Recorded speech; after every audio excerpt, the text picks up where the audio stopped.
Like, man, it's supposed to be loud this morning, man. It's a Wednesday, man. But yeah, man, I decided to go ahead and come on the live stream, man. Look, I feel like I got a lot to talk about. And then yesterday, you know what I'm saying, on episode number, what that was, 6 or 7? Y'all gonna get me confused, man. On episode number 6 or 7, man, we only went live for an hour talking about the U.S. economy. You know what I'm saying? So I just started fitting before tomorrow's live stream, where we're going to actually go into depth on what led us to go to war with Iran. I just started fitting, man, that I come on the live stream, man, and give you guys some content, some bonus content. You know, we coming off the Tax to Rich tour. On the Tax to Rich tour, I was going live 6 days a week. But due to the increased legal work that I have in my personal career, you know what I'm saying, I decided to cut down on the live streams and increase the legal work. But while I'm doing the legal work, I have plenty of time to do it. I have plenty of extra time. I'm a type of person that doing my work, I'm going to try to do the work ahead. You know, some people, they going to save the work into the end. You know what I'm saying? And then at the end, they trying to crunch. That's how I was when I was younger. When I got older, if I got an assignment, I'm going to try to complete the assignment faster, efficiently, man. You know what I'm saying? Faster than everybody else, with more accurately than everyone else, and save that time, that extra time for myself. So I'm ahead on my legal work, man. So I got some extra time. So I said I'm going to come on and kick it with you guys on the live stream, man. I promise y'all, due to me, my phone being about to die yesterday, I had to get off early, man. I promised that I was going to come back on yesterday. I didn't get a chance to come back on yesterday, so I'm on today. Here we go, man. It's a bonus edition of Legal Wars Live, man. We're going to jump straight into the content, man. You know what I'm saying? Look, I want to ask you guys, how many people thought that President Trump was going to go to war with Iran? That's something that in my mind is important. And that's something that I'm trying to figure out or investigate or do some investigation on my own. I believe a war or a situation that is that big, it's no way possible in my mind that President Trump, he might not have been aware at a certain point, but I'm saying from election night to the time that he becomes president, because Benjamin Netanyahu came and pitched to President Trump the Iran situation, the Iran, you know what I'm saying, war, like he's done every other president. I think the date was February the 11th. It was not long after President Trump got in the White House. So I'm saying, in my opinion, Lindsey Graham and some others who were close to President Trump, close to that situation, close to the military, close to, you see what I'm saying? I'm saying in my mind, they had a plan just like Project 2025 that we were going to go to war. But what I'm asking you this morning is, how many of you guys could have ever imagined in your wildest dream that of any president, even a Democratic president, that President Trump would be the president that would go to war? It's the reason why I'm asking y'all that. How many of y'all seen that coming?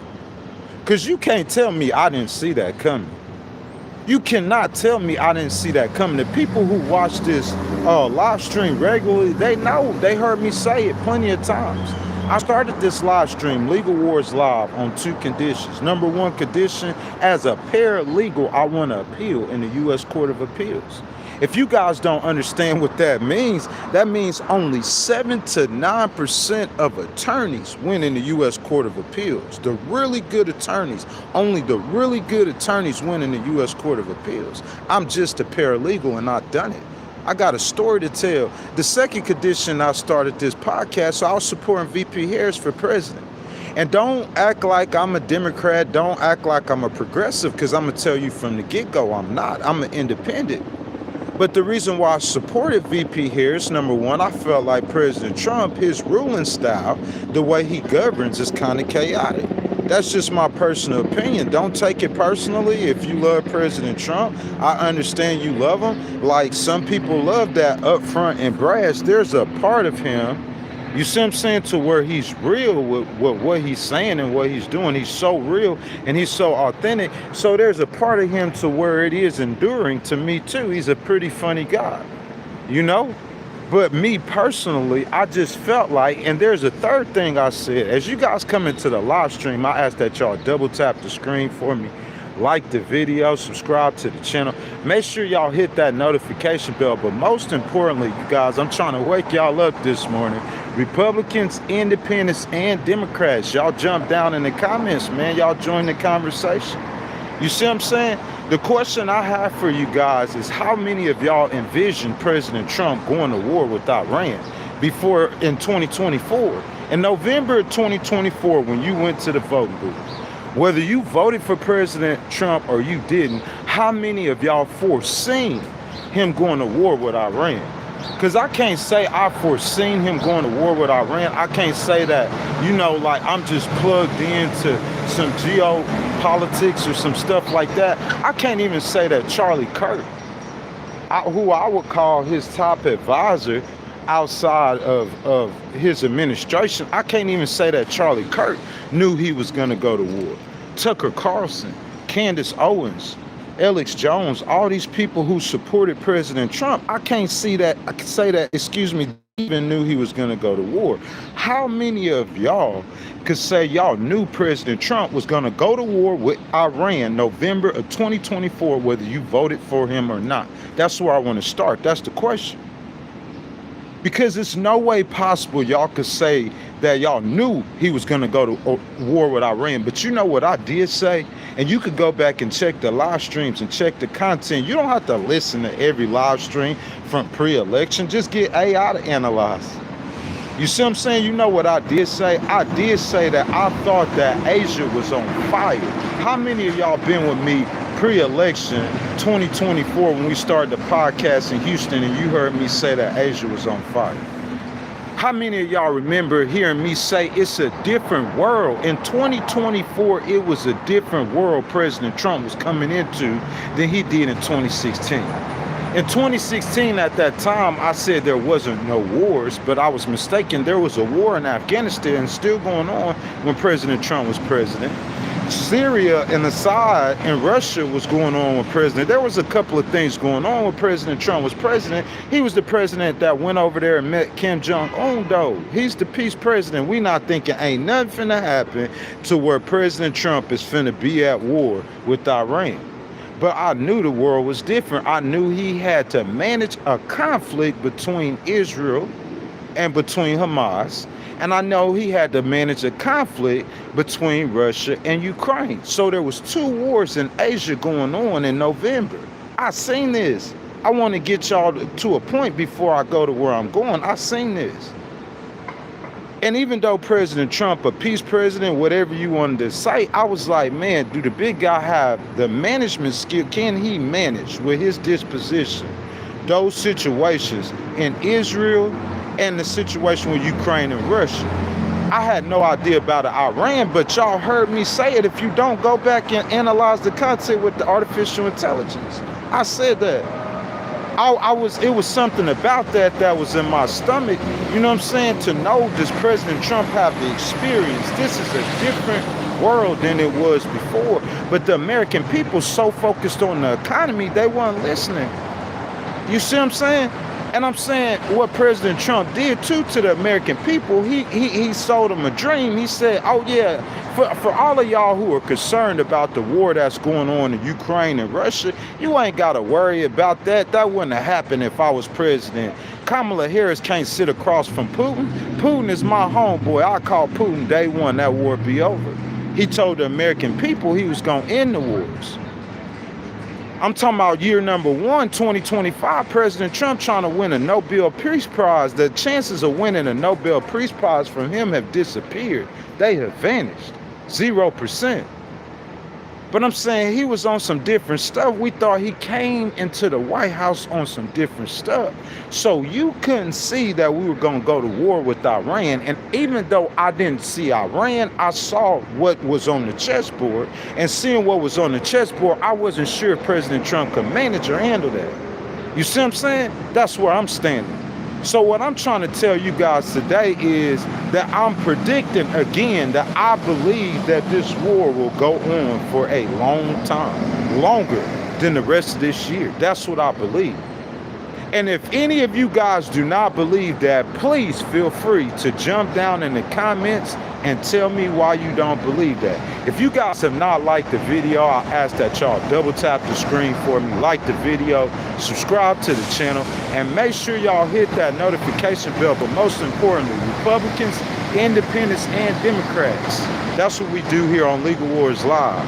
That's what we're doing right now on the Upper West Side of Manhattan. Republicans, Independents, and Democrats. One nation under God, man. You know what I'm saying? How many of you guys think that this war is going to come to an end anytime soon? I don't see no end to this war in sight.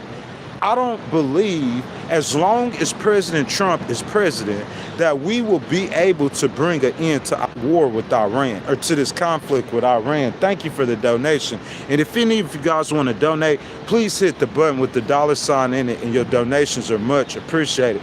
But I don't see an end to this war in sight, man. I really don't. I don't think that President Trump is going to be able to negotiate it. I don't think so. I really don't. And I'm going to tell you guys why in just a second. So guys, in case you didn't know, so President Trump, when he went to the NATO summit in Turkey, which is kind of, in my opinion, it's a little bit dangerous. I would consider President Trump going anywhere around Iran or anywhere near the Middle East to be dangerous. I would say that, definitely. And you guys are going to find out why, because I'm going to give you guys some news.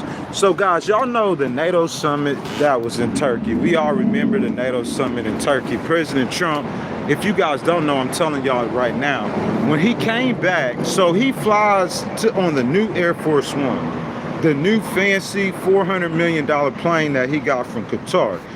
So he flying to Turkey in style on the new Air Force One. In Iran, due to President Trump ordering the death of the supreme leader in Iran, they have a new supreme leader who has not been seen or heard in public, who is believed to not even be living in Iran, who is believed to be badly hurt or injured from that attack that killed his father and his daughter. This new supreme leader, he had a supreme hatred for President Trump in Iran. It's important that you know this, so you can understand why I'm telling y'all we done got in a forever war that Charlie Kirk tried to warn President Trump about, a forever war that Lindsey Graham and Benjamin Netanyahu was promoting. And I think as it goes, y'all listen, y'all remember the war. Y'all remember when we were attacked right here in New York City on 9/11. Immediately after 9/11, we don't really know what's going on, or we don't know what's happening. But we see General Colin Powell come out and tell us that Saddam Hussein has weapons of mass destruction, and then we go to war. But following the war, you guys got to think about this. Following the war, Congress is going to do what they do. They're going to do an investigation.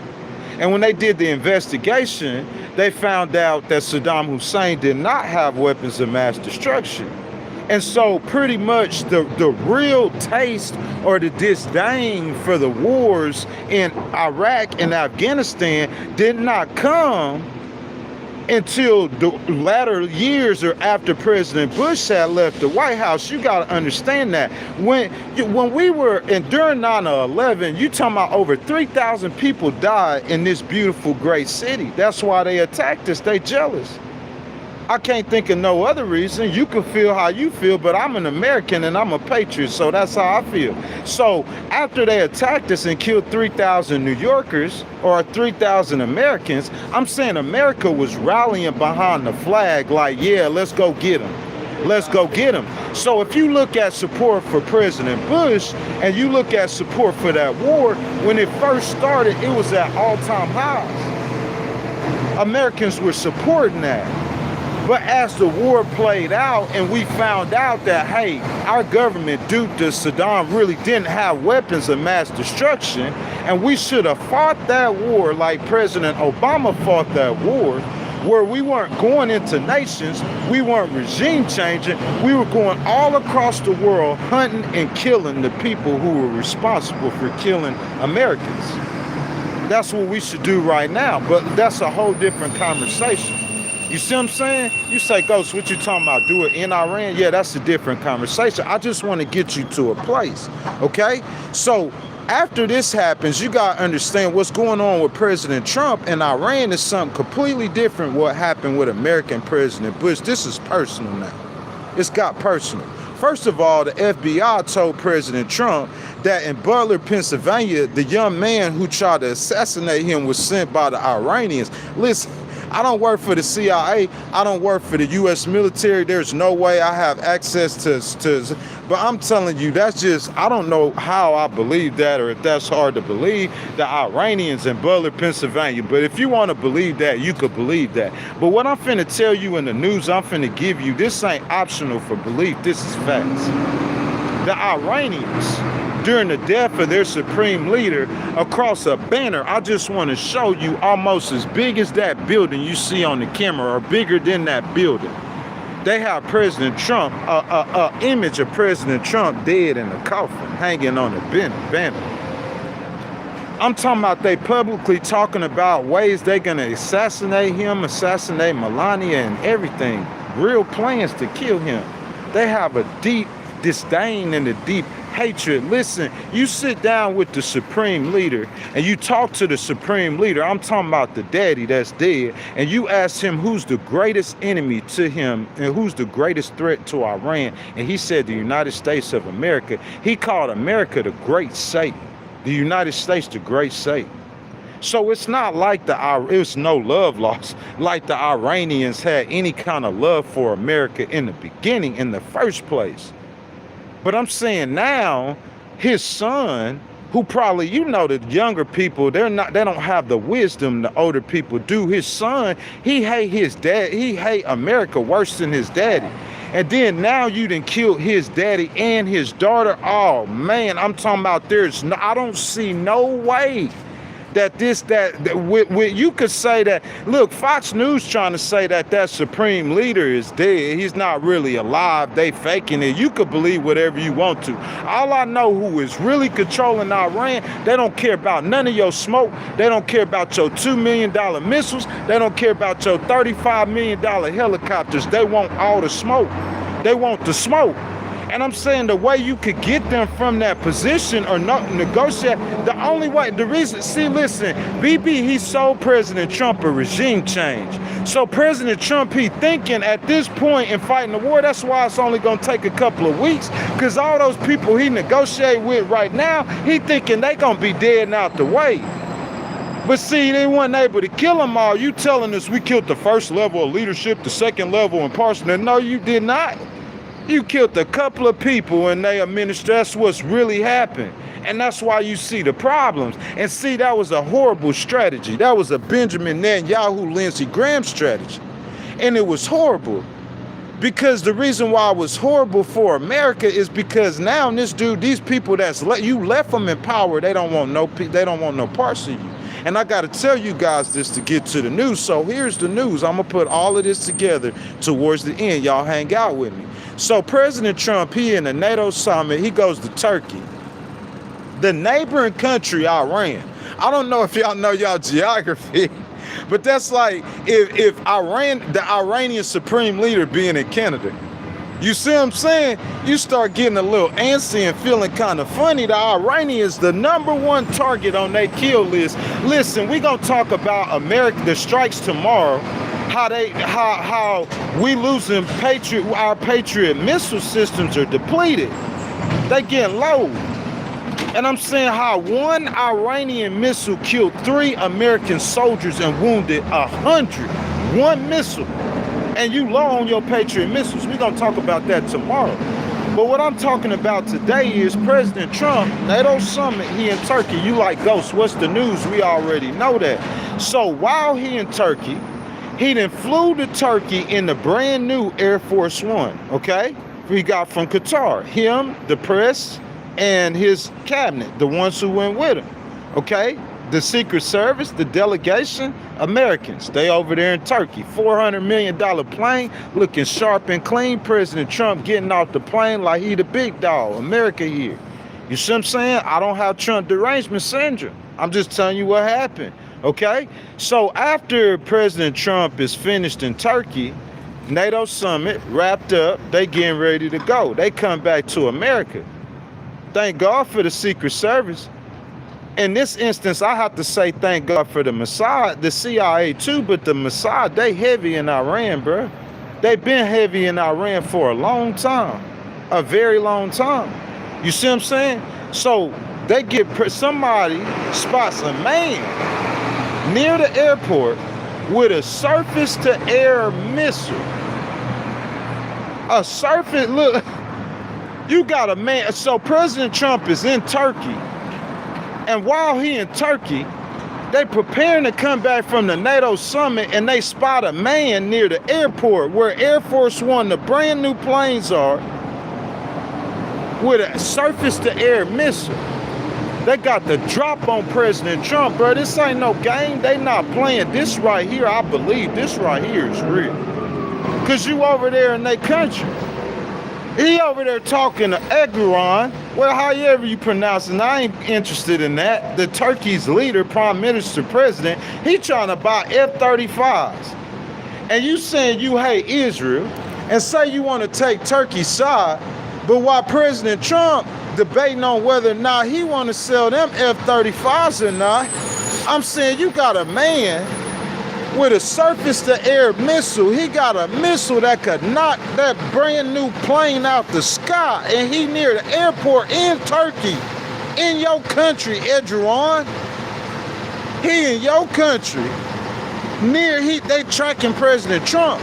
The Iranians were tracking President Trump. The question I want to ask y'all is, how you telling me the nation of Iran is this sophisticated that they could track the U.S. president in a foreign land?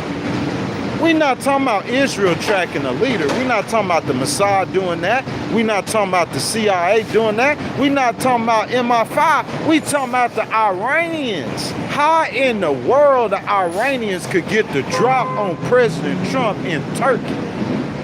In Turkey. This is a country he discussing selling F-35s to. How they get the drop on them? But they got the drop on them. They know their movements. It's a report. They know when he leaving the hotel room. They know where he move, everywhere he moving. I'm talking about, I believe this. You talking about the Iranians in Butler, Pennsylvania, with a white boy trying to take a shot at President Trump. I don't know if I believe that. But in Turkey, that man who got that surface to air, yeah, I believe that. They got the drop on you, big boy. They trying to get you out. They trying to move you out the way. So I'm saying the military and the Secret Service, they ain't got time for no trying to look cool or trying to look tough. Their job is to keep this president alive, because they understand the utter catastrophe to our entire nation. Forget the Republican Party. Forget the Democrats, because I believe it'll hurt the Democrats too, the worst of President Trump. You looking at a president who is on the verge of hitting the 20 percentile in approval rate. Why would you want him out the way? You want to keep him there. That man approval rate, we gonna talk about that. President Trump approval rating in some polls is at 32%. He hovering at here in the 20 percentile. And if you hear what I'm saying, as this war go on, that approval rating is going to drop and drop and drop. And I think he in a situation he can't get out of. So I think we going to live watch President Trump go down to the 20s in approval rate. I really believe that. So why would you want him dead? I'm saying if you want President Trump out the way, J.D. Vance become president, the Iranians done already called for J.D. Vance to negotiate with him. So they probably will make a deal with J.D. They just ain't gonna make one with President Trump. So if you a Democrat, you want President Trump alive. I promise you, you want him more than the Republicans. It'll benefit the Republicans more if J.D. Vance become president than it will the Democrats. I think we all could see that. So what the military did, what Secret Service did, is they took President Trump and they put him in a catering truck. And they said he can't fly on that plane. I'm saying, listen, I get the report from CNN. And people who got Trump derangement syndrome, or you don't even have to have Trump derangement syndrome. You know what I'm saying? You could just be one of them people who just be like, you know, you reap what you sow. You big, bad, tough guy with your big $400 million plane. You know what I'm saying? And you always talking, and now they whispering you away quietly in a catering truck. Hey, they done put President Trump in the taco truck. Real talk. I'm talking about, I just want to, hey, let's reenact the scene real quick. Let's reenact the movie. The Secret Service, I'm talking about, boy, they be doing it, don't they? And the military. They look like, man, look, I'm talking about that threat was so serious. They took that threat so serious. Because I'm not saying the guy with the surface-to-air missile would have hit President Trump or hit, or like the U.S. military, they got deterrence. If you launching missiles at Air Force One, they got deterrence.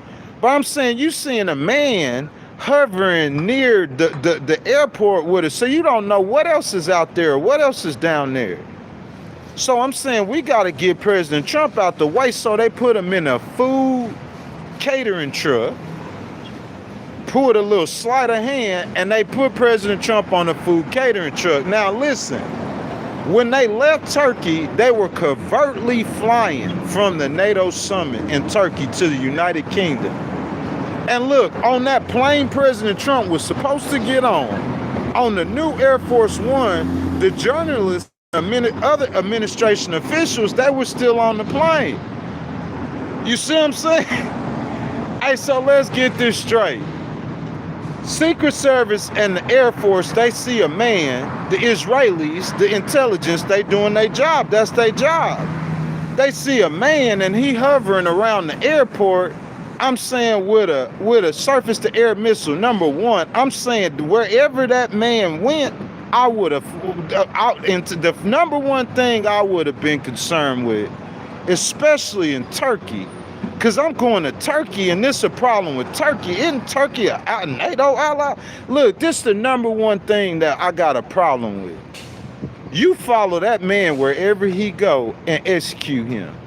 Get him out the way. He gone. That dude would have died. I don't know if he's still alive, but if Ghost was anywhere over there in that area, that dude would have been dead that night. He would have died that night. That night. Yeah, President Trump would have got on the food truck looking goofy, looking scary, and they would have shuttled the food truck to a whole different plane that you don't even know. You think that the food truck just going over here to the 3rd Air Force one of the older planes, but that's not what's happening. The president on there, and everybody else still on the brand new plane. The administration, the journalists don't have no clue of what's going on.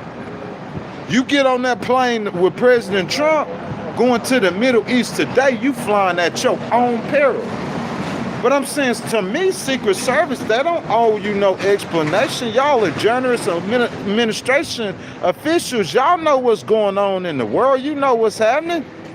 You see what I'm saying? And their job is to keep President Trump safe. Their job isn't, they're trying to keep everybody safe, but they're trying to, number one, keep President Trump safe. He the president.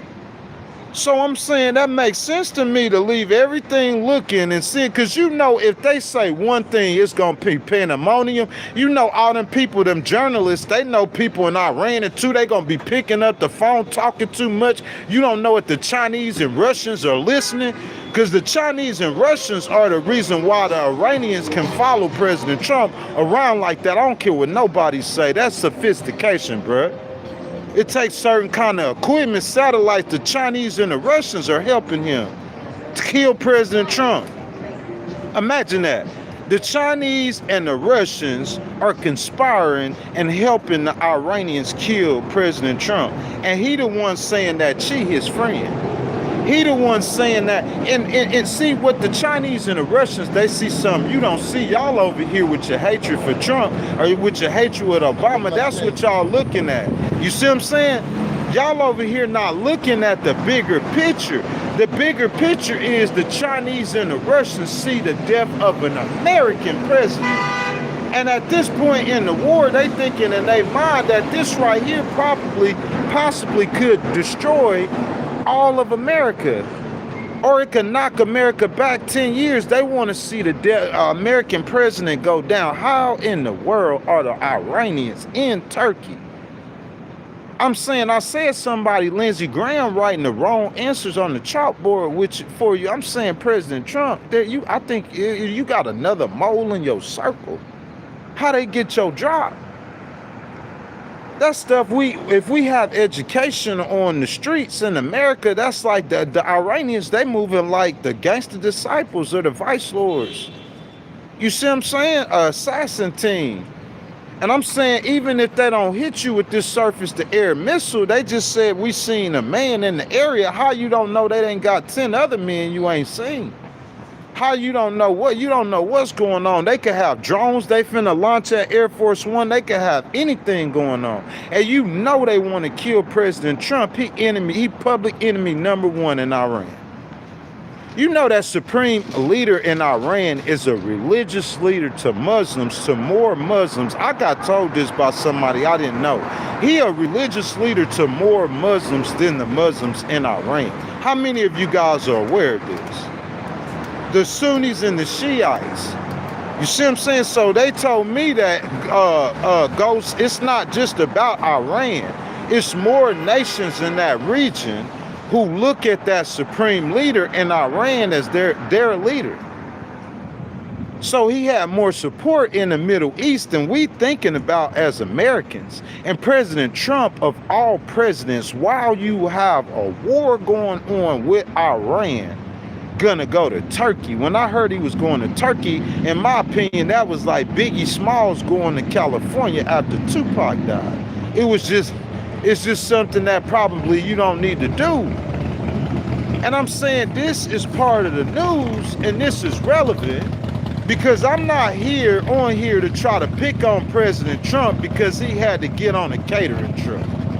I know a lot of Democrats, I know a lot of y'all think that's funny. It is a little funny. But I'm saying President Trump said he gonna just listen to what the Secret Service and the military tell him. And President Trump, that's a smart thing to do. That's brilliant. That's very brilliant. If you might not listen to what General Kane's saying about striking Iran, listen to JD, what he's saying, you might not be listening on some other stuff, but at least for your own safety, you listening to them because they know what they talking about and they know what they doing. And the Secret Service don't care about no style points. The U.S. military don't care about no style points. They got a mentality like Ghost got, baby. It's all about winning and losing. We either gonna win or we gonna lose. Either we gonna bring our president back or we not. That's all they concerned with. So I think in my mind, that was a great thing for them to do, and that worked out fantastically. You could look at it and you could laugh and you could ha, but that's like probably one of the greatest moments for the Secret Service and for the military. You see what I'm saying? Like, in my opinion, that's almost akin to that beeper moment that BB did. Like, you outsmarted them. Good morning, Brad. You outmaneuvered them because they trying to kill him. That's not no joke. That's real. You outmaneuvered them. Looking at this picture, in the first 35 minutes I gave y'all, I don't see there's no way in the world that we get a peace deal with Iran and President Trump is president. I don't see it. Let's look at the history. First time, President Trump, he said he gonna try diplomacy. Why we don't believe it? I'm saying this is the president that went to North Korea and was stepping across the demilitarization zone with Kim Jong-un. So whenever he say that he gonna do some diplomacy, why don't we believe him? Charlie Kirk, he at the White House, he like President Trump, we don't politically, you don't want no kind of parts with Iran, please. It's people who could see this. I remember Marjorie Taylor Greene, that's the first time I started following Marjorie Taylor Greene during that Iran war situation, that first time he bombed them. Because we envision what's going on right now. We seen that when he went over there and bombed them the first time. We seen it. And Benjamin Netanyahu, February the 11th, we gonna talk about it. He went to the White House and he's selling this war to President Trump. I'm talking about when the investigations come out in the end, they gonna talk about it. The weapons of mass destruction moment. That's what that is. And that's why so many young people, you see them being like that with AIPAC and being like that with Israel. Because of that situation, Benjamin Netanyahu, on February the 11th, he goes to the White House and he doing the same pitch. I can't hate on BB, me personally. He did that same pitch to every American president. It's just President Trump this time he was duped. And I think Lindsey Graham, he played a big part in President Trump. Other people played a part of President Trump being duped. But President Trump, he said he made the decision the first time he negotiated with the Iranians. And at the end of that negotiation, before it wasn't even the end, he bombed them. He bombed them. Those negotiations are over. So the Iranians, they ain't know, with President Trump talking about them having a nuclear bomb, we don't have no problem with that. He talking about regime change, let Bibi do it. You just support the regime change, let Bibi do it. I'm saying after the United States bombed Iran that first time, this is what I'm saying. Israel and Iran they were fighting each other. The 12-day war. America wasn't in it. America, the first time President Trump just went in, he bombed those nuclear sites, said that he obliterated it. We thought it was over with. And what I'm saying is Israel and Iran, they went to war after that. They fighting. Iran shooting missiles into Israel, Israel bombing Iran. Y'all remember that? For 12 days, President Trump told Benjamin Netanyahu to stop. I think in my mind, he should have let that go. That should have played out. If you gonna support Bibi, you should have let him do his thing at that time, but he stopped Benjamin. And so it's over with. So here we go again. About 6 months later, President Trump, he negotiating with the Iranians. Here we go again, round two. I'm saying, what causes you to stop and bomb them in the middle of negotiations, in the middle of talking with them? Because what I'm saying is Donald J. Trump, with all due respect, is not qualified to make no nuclear deal with nobody. That's common sense. Common sense ain't that common. I'm saying he trying to negotiate himself. He got Steve Witkoff and Jared Kushner. I like Jared Kushner. He might be a great negotiator, but it's who you talking to. You're not talking to the Israelis or the Palestinians. You talking to the Mullah regime, bruh. Your top enemy. Public enemy number one. I'm saying you need professionals, just like President Obama did. But you smarter than President Obama. You could do such a better job than President Obama. That's why you went for BB's, you went along with it because you smarter than it. You smarter than him. You know what I'm talking about? So I'm saying 2 times you try to negotiate with him. And after the second time you go to war, where you cross the line is by killing that man daddy. I don't care if it's that man daddy. He an 80-year-old man. I don't care if it's the Supreme, if it wasn't his daddy, if he wasn't even alive, the IRGC, you killed their leader. You killed it. You gotta understand these are religious people. Okay? So that's say who's the Pope, the top. I mean, it's hard for you to see that or understand that, but that's equivalent to you killing their Pope. You didn't just kill their leader, you killed their Pope. He's like their spiritual leader too. I'm saying the Iranians, they killed their own citizens for protesting. They saying you committing an act against God for protesting against their regime. So what you think they gonna charge President Trump with if they killed their they religious leader? You gotta factor in the religion part in it. He just not just the president. You see what I'm saying? He equivalent to what you can identify like the Pope. You see what I'm saying? You see how the Pope is in Italy. You know, he's not a political leader, but he got great power. great power. His power is in some instances, those smaller nations, those smaller Christian nations, he got more power than their president. You see what I'm saying? The Pope got great influence across the West, at least across the free world. So I'm saying it's like you killing their Pope and their president at the same time. The IRGC, they not gonna forgive President Trump. They not gonna forgive him. You got Benjamin Netanyahu, they hate him too, but he in their neighborhood, he been playing that game with him for a long time. A long time. So you getting him, good luck. I don't think you ain't gonna get President Trump either. You ain't getting President Trump. But my point is that how in the world is President Trump gonna be able to negotiate with them? Nah, bro, listen, you ain't gonna get the Iranians.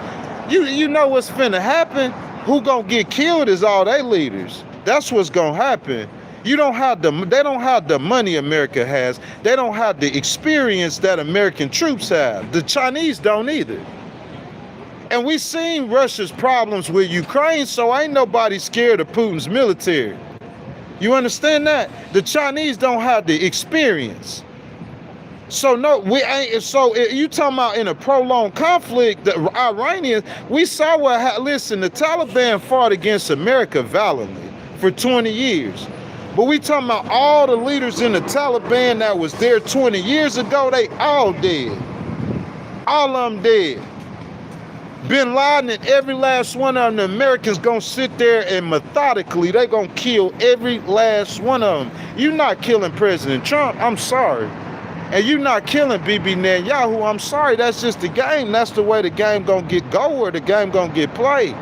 Yeah, and still, I don't see how President Trump politically, that's where his dangers are politically. How you get out of this? How does President Trump get out of this? What I'm trying to tell you, I believe we gonna be fighting this war for years. I think this is I don't think there's no end to this conflict in sight. I don't see it. How they gonna go? Listen, so we get to a point, I told y'all about the first 2 times, so now they at war. So you at full-fledged war. And so at this point, it's like, okay, we gonna sit down and we gonna negotiate with the Americans and we gonna come up with a memorandum of understanding, okay? Now for the Iranians, I didn't understand what's the Iranians' problem with this memorandum of understanding. You asking for compensation for the damage that the Americans did and the Israelis with the bombs, but the Gulf states said they'll give you $400 billion. So the Gulf state give you $400 billion. America lift the sanctions. I'm saying from what it looked like with the Iranians over a few years, that looked like at least $1 trillion on the table. $1 trillion? You gonna walk away from $1 trillion? Yeah, we gonna walk away from $1 trillion. Number one, they could make much more money off the Strait of Hormuz than what's on the table. That's number one. If they get control of that strait and they able to charge tolls, they can make more money than the Gulf states or America gonna be willing to pay them. That's number one. And number two, they got a hard hatred for President Trump. A hard hatred. I remember President Trump, he got out, I heard him say that, y'all remember this? He said that maybe Zelensky and Putin, they just hate each other too much. He said sometimes you just gotta let them fight it out. Y'all remember he said that? The Iranians, they hate you too much. They're not negotiating with you. Listen, so after the memorandum of understanding, I'm talking about, bro, I was celebrating. I thought I thought it was over. Y'all remember that? We celebrating. It's over with. It's over with.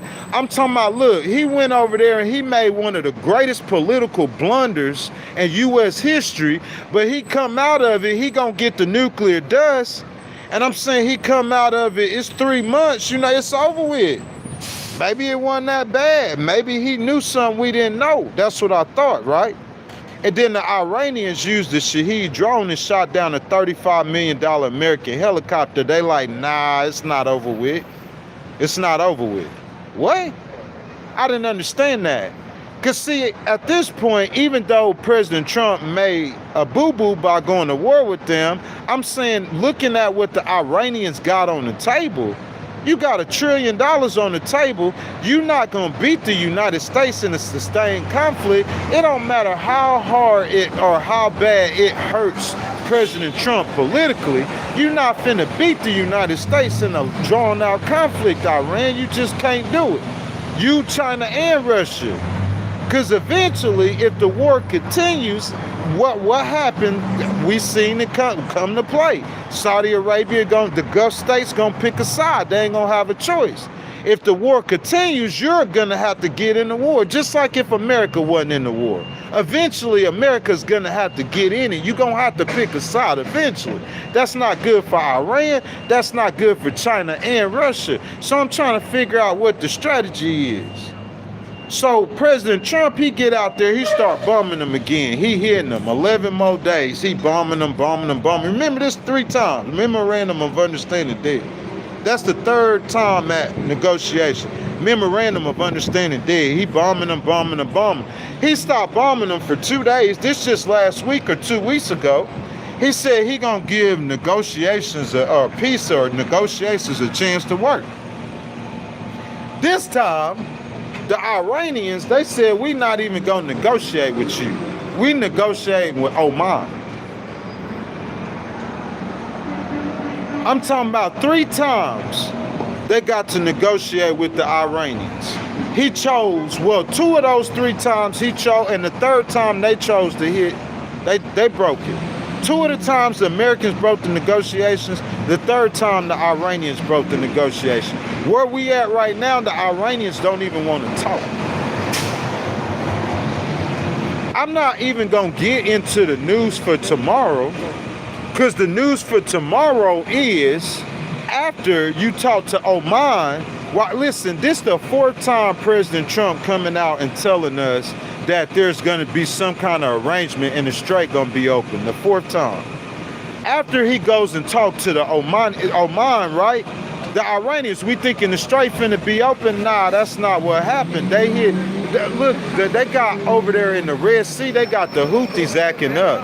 You ain't got to worry about just in the Strait of Hormuz now. We got to worry about that strait on the other side where Saudi Arabia at and the Houthis out there attacking ships. I'm saying that's the 4th, 5th, 6th, 7th, 8th, 9th time President Trump said there was going to be some kind of peace, and there's no peace nowhere to be found. And now we at a point where the Iranians won't even talk to us.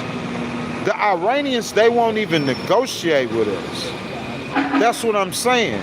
So if we look at what's being placed on the chart, because look, let me say this real quick before, you know what I'm saying, I go ahead and jump down in the comments. If President Trump, he understands the scenario and the situation before him. He understands that the midterm elections are coming up, and he see those approval numbers. He see them. He understands that. He commented on it. He commented on the worst president in U.S. history getting a 22% approval rating and saying he didn't want to end up being that president. You know what I'm saying? But the situation we in right now is that the American strategy is the blockade. The American is playing an economic game against Iran. That's the game they should have played the first time. I understand the Strait of Hormuz wasn't a problem, but that's what you should have started with. He started with the Trump card. He started with the military card.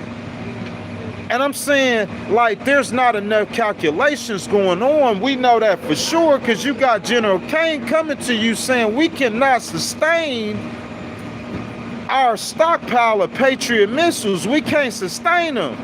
That's how we defending our troops in the Middle East. It's those Patriot missiles. Because without them, I'm telling you, we gonna have to lead the Middle East without them Patriot missiles.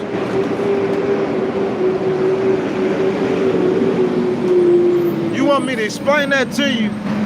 We, the Americans, without them Patriot missiles, we gonna have to lead the Middle East. The Iranians shoot missile after missile in Jordan. This is according to Secretary Rubio. Missile after missile in the Jordan, and the Patriot missiles getting every last one of them, but it missed one. And that one missile killed 3 people and injured 100. One missile from Iran. And they launching hundreds of them, thousands of them. If you can't knock them out the sky, what's gonna happen?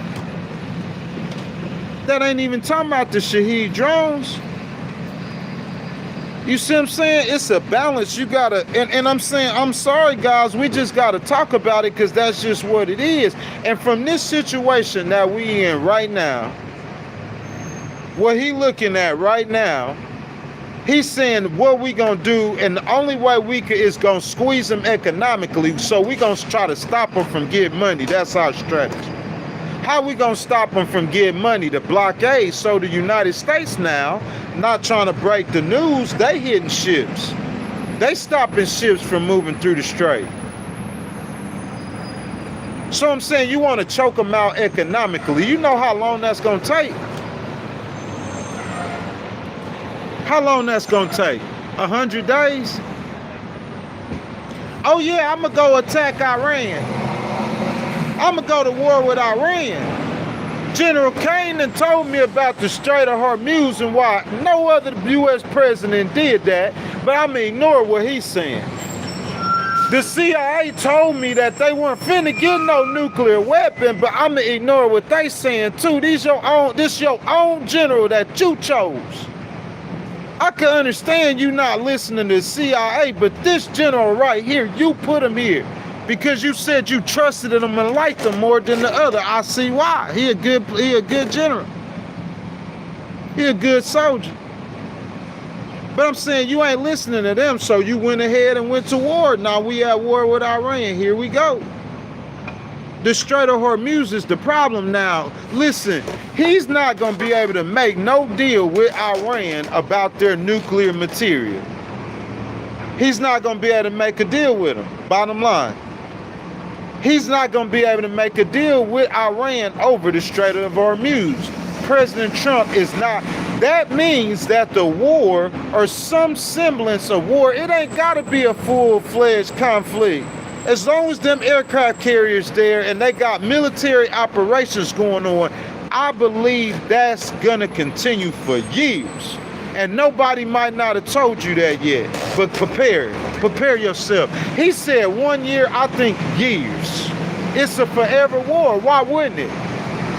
Why wouldn't it? We told him before you did it, go back and look at my live streams. That's a forever war. We told you before you did it, you need 3 weeks and out. That's mission creep. You ain't listening to nothing. You know it. You the fixer.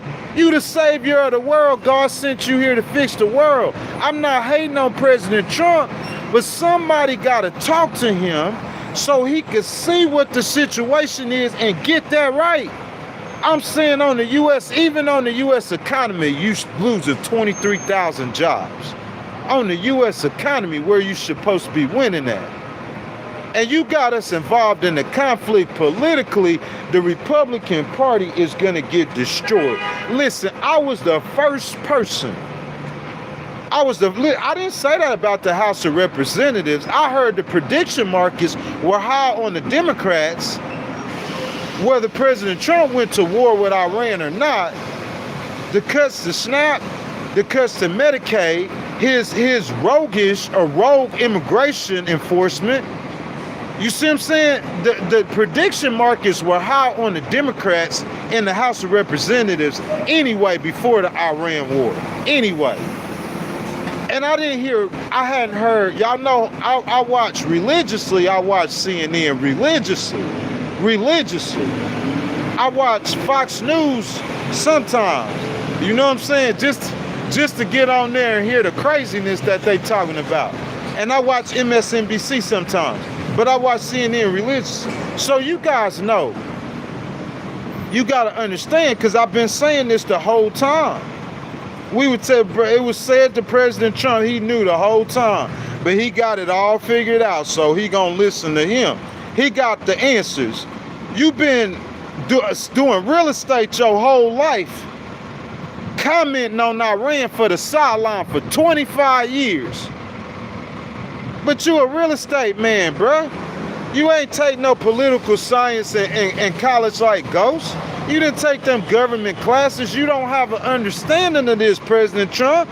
But we trying to tell you, this ain't the art of the deal. You not negotiating with Elon. You know how he went off on you. Not doing you, Elon. This ain't Elon. Elon ain't gonna shoot no surface-to-air missile at you. But the Iranians will. If the Iranians get a chance, they'll kill you. They will. You got to know who you're dealing with. This is politics. This ain't business. You ain't talking to the CEO of Microsoft. You talking to the Mullah regime, homeboy. You talking to the heart of terrorism. And he knows all of this is on the table before you do it. The man who got you elected, Charlie Kirk,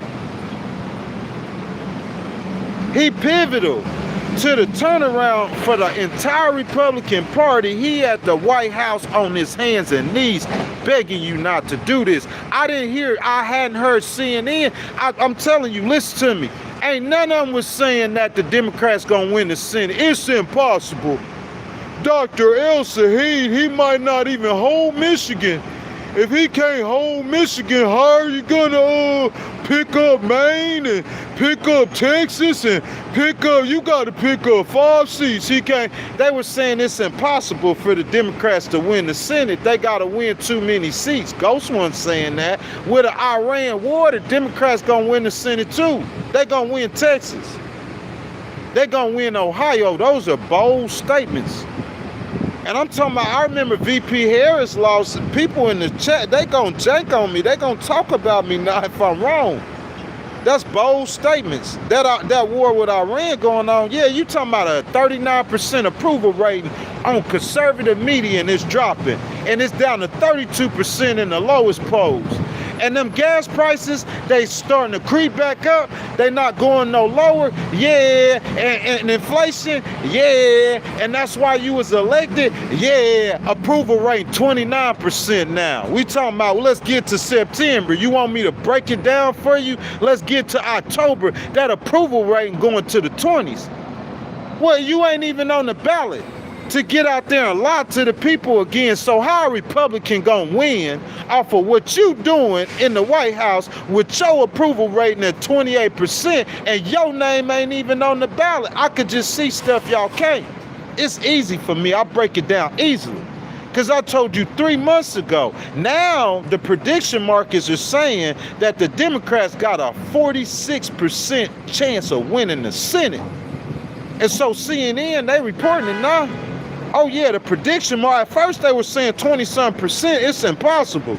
But 3 months ago, Ghost looking at this picture, you fighting that war in Iran, I'm telling you, ain't no way. Ain't no way in the American people. See, the reason why, what qualified, you gotta look at the last 3 presidents we had. Obama, Biden, and Trump, okay? Let's start with Obama. One of the main reasons Barack Obama won is because of his opposition to that war in Iraq. His early opposition to that war. He was one of the only people in public office that voted against that war. That's why President Obama, one of the main reasons why he won. The American people, they didn't want no more war. Y'all remember how low George Bush approval rating was. So let's look at the next president, Donald Trump. Before his first term, you talking about the 2016 Donald Trump. He was one of the ones said he was against the Iraq war. MAGA, make America great again. I'm gonna start a movement. How we gonna stop spending money on foreign wars? America sent, for the last 21 years, America done borrowed 7-8 trillion. I'm borrowing money to go fight somebody else's war. Make that make sense. You so smart though. We so smart. You borrowing money to go fight somebody else's war. President Trump said, I'm gonna stop doing it. I ain't gonna do it. The American people do. And who the third president? Joe Biden. Joe Biden actually stopped the 20-year war. He got out of there. So the last 3 presidents that America voted for, they thinking these presidents ain't war presidents. They're not voting for no Lindsey Graham. America, under the smarter of us in America, we understand this. We seen empires fall, like the great American hero, General Kane, said, that empires have their limits. He told Congress this. We talking about the highest ranking military official in the he said that the military the empires have their limits. But President Trump is like, he ain't listening to his own people, the CIA, and his own general that he chose, his own vice president that he chose. He ain't listening to them. Look at his movement. Marjorie Taylor Greene, Tucker Carlson, Candace Owens, Alex Jones, they all turned their back on him. He ain't listening to him. He went his own way and did his own thing. So now your approval rating is about to hit the 20s. That ain't no hate on a Republican, a Democrat, or independent. It's common sense. We the American people. It's about we the people. Insult to injury, bro. You make over $2 billion in a year as the sitting president. And you know it's over 200 million Americans that make $100,000 a year. And has their life got better? I don't have to go get you no stats. Look at the gas prices. Look at the prices of goods. It's clearly seen for all of us to see that your life is the same or worse for 2/3 of Americans since he got elected. The only people's lives who have gotten better are those rich people. That's it. And I'm saying the American people, they could see this whole picture. You can't fool them. You can't dupe them. You've been duping us the whole time. They got weapons of mass destruction. You just told us that 10, 15 years ago. You just told us they had weapons of mass destruction. You just not told us that. And you lied to us. So now you saying that the Iranians are a threat to America. The Iranians are a threat if they gonna get, even if they got a nuclear weapon, they could hit Washington, D.C. with a missile. If they could hit D.C. with a missile, where the missiles at? Because we at war with them. Why they shooting at Jordan and Kuwait? Why they ain't shooting at New York City if they can't even hit us with a missile if they had a nuclear warhead? That's not our war. That's not our conflict. Here we go again. Hey, China, can we borrow money to go fight Iran? The American people, they tired of it, man. President Trump, he duped us, man. We thought he was different. That's why they voted for him. I didn't vote for him. I knew. I told y'all. That's why they voted for him. They thought he wasn't finna have no wars. He promised the golden age. They was thinking they were finna, black people who started voting for him and the Hispanics thought they were finna get a check and he was gonna take all the Hispanics and the black people, the immigrants out the community who taking their food stamps. That's what they thought. That's what was happening. If you put you load the system with a bunch of poor people that are immigrants, the Americans that are here, they're not getting access to the programs because they're giving it to the immigrants. So the Hispanics on the border in Texas, they voting for him because they think he gonna take the Hispanics out the community so they could get their benefits. You feel me? And then he become president, he started deporting American citizens, shooting American citizens. So the Hispanics, they look at that, they was like, what? Oh, my bad, I'm sorry, that ain't what we voted for. They walking the other way. You talking about the money that they were giving, the immigrants were getting. Don't worry about that. He came in, he cut all the food stamps to immigrants, and he cut some of these old people food stamps too. He cut some disabled people. Yeah, he cut some other people food stamps too. Yeah, we gonna cut the immigrants food stamps. And what we gonna do, we gonna cut everybody else food stamps too quietly. He cut their food stamps too. He cut their Medicaid too. He cut their Medicare too. So now the people who voted for him, for the first time in a long time, the Republicans won voters who make under $50,000 a year. Now those people who voted for him, they looking at him sideways too. They like, yeah, he ain't here to help us either. I'm saying, what can I say, y'all? Like, that's the state of affairs. You are in a war, a forever war that there will not be no end to as long as he's president. Mark my words. When it's going to come to an end. I'm trying to see, when is it going to end? Who's going to be able to end the war? I'm talking about President Trump. President Trump going to be able to, when he going to be able to end it? We are just what we said was going to happen. President Trump, and he sees it now. He came out and said he don't want to end up like Harry Truman. Because he said Joe Biden was the worst president in U.S. history. But actually, if you're going by the numbers, Harry Truman had the lowest approval rating in U.S. history. And President Trump is heading in that direction. And he sees it and recognizes it. And he said he don't want to end up like Harry Truman. There was a lot of lessons for an 80-year-old man to learn, and President Trump learned them. The first lesson is you tearing up Barack Obama's deal. That come from pride. That come from ego. That come from hate and jealousy. You see what I'm saying? This is stuff that President Trump needs to see, because these people, the preachers who you would expect to you see what I'm saying, they be preaching against the Democrats. You know what I'm saying? But I'm saying they're not trying to tell him. No one's giving him what he needs to hear. I'm saying because that's the only way to correct this situation. But as far as with the Iranians, I just think that it's too late, because I do not believe that the Iranians, they don't care about, listen, we could bomb them for the rest of eternity. That's not going to change their mind. The strategy of the blockade, if they were starving, if they didn't have no food, if they couldn't get no supplies, now that'll change their mind. You hungry, I don't care how much you hate somebody, you gonna have to negotiate with them. But I don't think it'll ever come to that, or if it do, it'll take years. Because the Iranians, the Chinese and the Russians are gonna support Iran.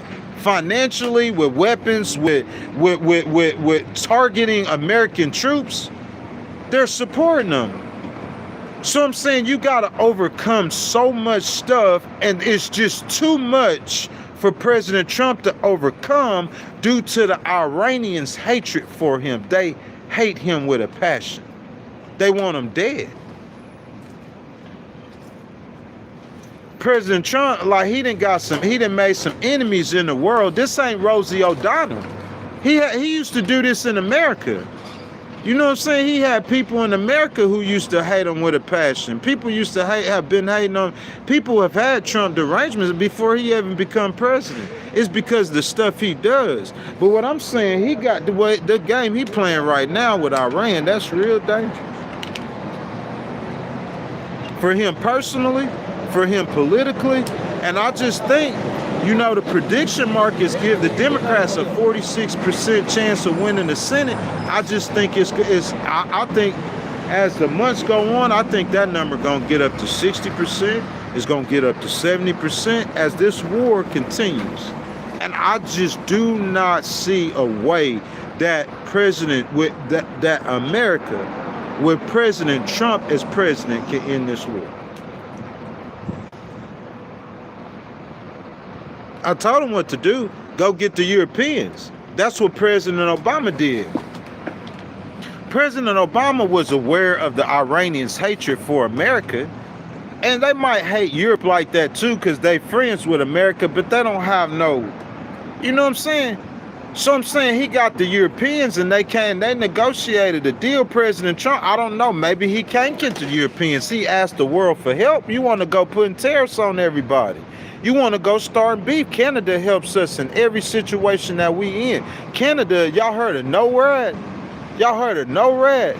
The Canadians and the Americans together protect our country militarily. We have joint military agreements.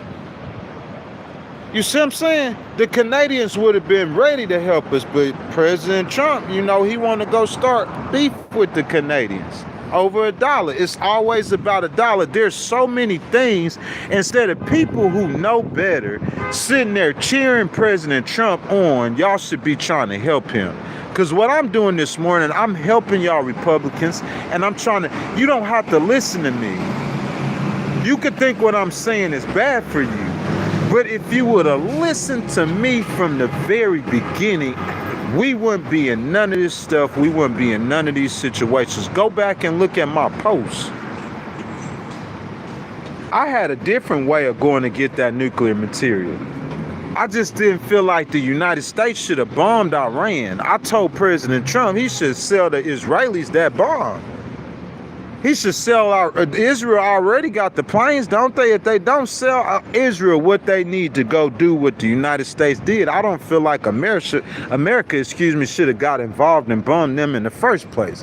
But President Trump went and bombed them. Everything seemed like it worked out okay. It wasn't no long drawn out war. We went on about our lives. You see what I'm saying? I'm saying February 11th, BB comes to the White House. When did President Trump bomb Fordo and them other nuclear sites? You see what I'm saying? Wasn't it in the summer of 2025? So I'm saying, BB, who keeps talking to President Trump about somebody was out over there? It might have been Lindsay. I don't know who it was. But somebody was in President Trump's ear boosting his head up about going to war with Iran constantly. Constantly boosting his head up about going to war with Iran. And I don't understand that. I don't understand why. We see the results of it. You know what I'm saying? Like, listen, imagine this too. This is what I'm trying to tell y'all what to imagine. Imagine Charlie Kirk being the one trying to talk President Trump out of going to war with Iran, and then he gets assassinated and we go to war with Iran. You explain that to me.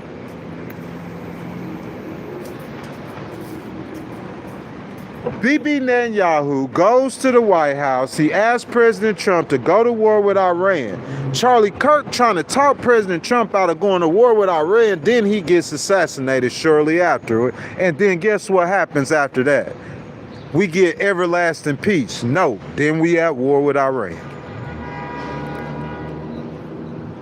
President Trump, if I could talk to you right now, big dog, who you should have listened to, BB and Lindsay or Charlie Kirk and Ghost Rider? Who you should have listened to?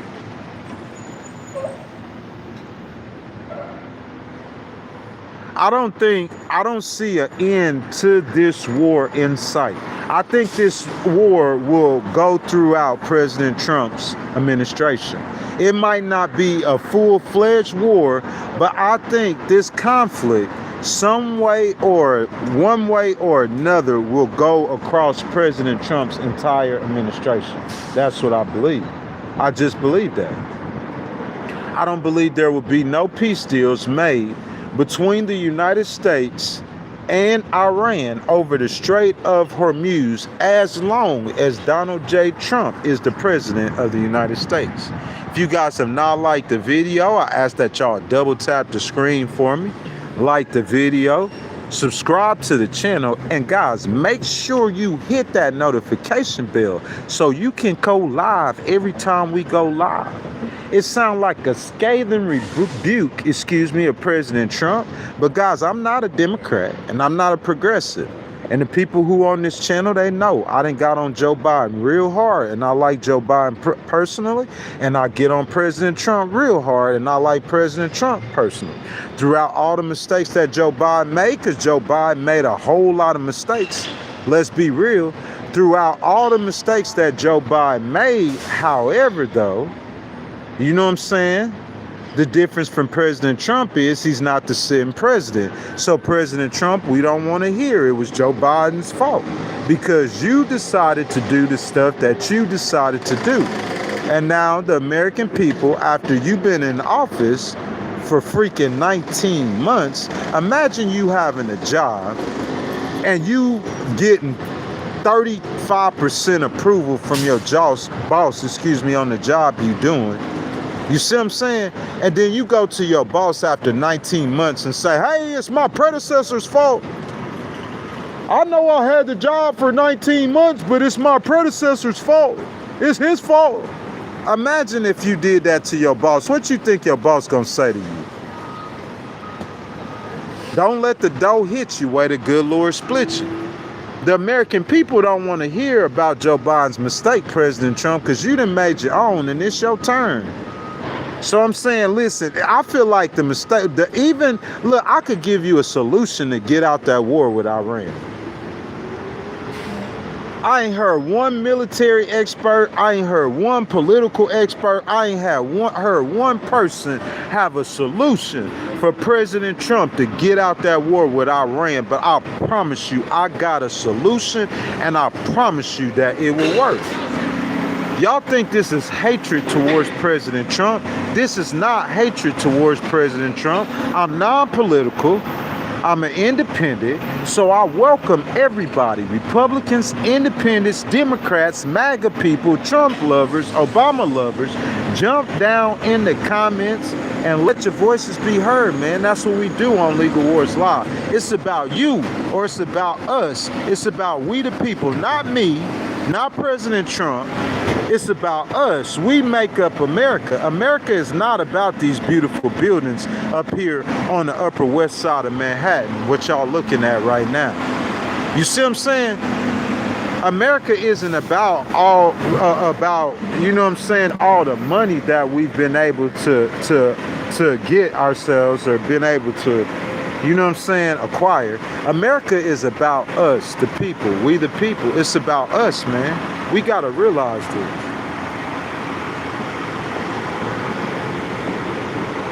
Guys, we appreciate the support too. I'm trying to kick it with you guys, jump down in the comments with y'all for a minute today. I appreciate the support. I see someone already donated. If you guys want to donate to the channel, will y'all please just hit the button with the $sign in it. Your donations are much appreciated, guys. Trying to promote them channel memberships. Channel memberships are $2.99, you guys. Hit that button with the $sign in it to become a member of the channel. What we have, Trump has only fixed the born citizenship.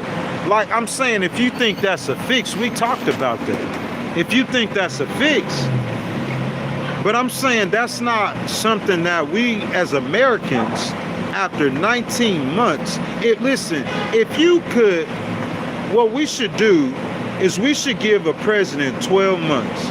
And after he's been in office 12 months, we should have what's called a referendum vote. And that referendum vote will let the it's thumbs up or thumbs down. It's no third party, no elections, no campaigning. It's thumbs up or thumbs down. That referendum vote should allow the American people to decide whether or not they want to keep the current president or they want to go with the one that they didn't vote for. So if we had a referendum vote after President Trump's first 12 months, you think he would have stayed in office? Because what I'm saying is, after his first 12 months, the Democrats flipped 26 seats. The Republicans ain't flipped one in special elections across the country. The Democrats, they started moving and gaining in popularity. I understand the pendulum swings, but I'm saying in 12 months, Mandami, Mayor Mandami had been a mayor for over a year. He had been in office 12 months. And I same referendum vote, if you do that same referendum vote on Mayor Mandami after less than 12 months he's been in office, I guarantee you the people of New York are overwhelmingly keep him in office. Because what he's done for the people. The mayor has went in and he's done a lot of stuff for the people. I'm gonna give money for the cab drivers. You see what I'm saying? Millions of dollars. I'm gonna go fight and help recover millions of dollars for the cab drivers. I'm gonna stand up with the protesters. The mayor, he gonna go out there with the people protesting. The 34-year-old mayor out there with the protesters. You know they love this dude, man. They love this dude. They love him. I'm gonna pave 100,000 potholes. How many of y'all been to New Orleans, Louisiana? I ain't hating on New Orleans. That city full of potholes. Certain areas of that city, you see what I'm saying, full of potholes. I'm saying I'm gonna give free daycare to women who have children who's under 5 years old. Free daycare. Free daycare for women who have children under 5 years old. That nurse in Queens that Jeff Bezos was talking about, $76,000 a year that she makes, and she pay $1,000 a month in Texas. $12,000 a year in Texas. She can't afford that daycare. It'll bankrupt. City of New York got you. This all what the mayor doing. Rent freezes. You know, this New York City, this rent is high. Your apartment could cost $2,900 this year, And next year, that same apartment, the rent might be $3,400. You can't afford to pay that $3,400. Well, the mayor said, don't worry about it. He said, I care about y'all. I care for you. That's what Mayor Mondami said. That's what Mayor Mondami has done. That's what the people are looking for from President Trump. On the agenda in the state of California, they have a 5% wealth tax. That if it get passed, 5% wealth tax on billionaires, that every resident in California gonna get $3,000. That's what the American people are looking for. Listen, you could talk about we don't believe in handouts and we don't believe in, you could say all that all you want to. But this is what I'm gonna tell you. I'm gonna tell you that the American people who are making less, if you live in this city and you got a wife and 2 kids and you make $200,000 a year, you probably only saving $500 a month. It's not easy. The vast majority of Americans, over 200 plus million, do not make over $100,000 a year. The vast majority. For the majority of Americans, 2/3 of us, higher gas prices, higher beef, higher eggs, higher everything. We were complaining about that before we voted. That's why we voted for President Trump. And instead, what we get is higher everything. That's what we get instead. It don't make no sense. You got to make this make sense to me. This ain't got nothing to do with me personally or me having nothing to do or having something against President Trump. Because I don't have nothing against the big dog. I personally like President Trump. Personally, I think he a funny guy. He a pretty cool dude. He like a little good. I mean, son, we mess with him, man. I ain't got no problems like that with him. It ain't nothing personal whatsoever. It's not personal.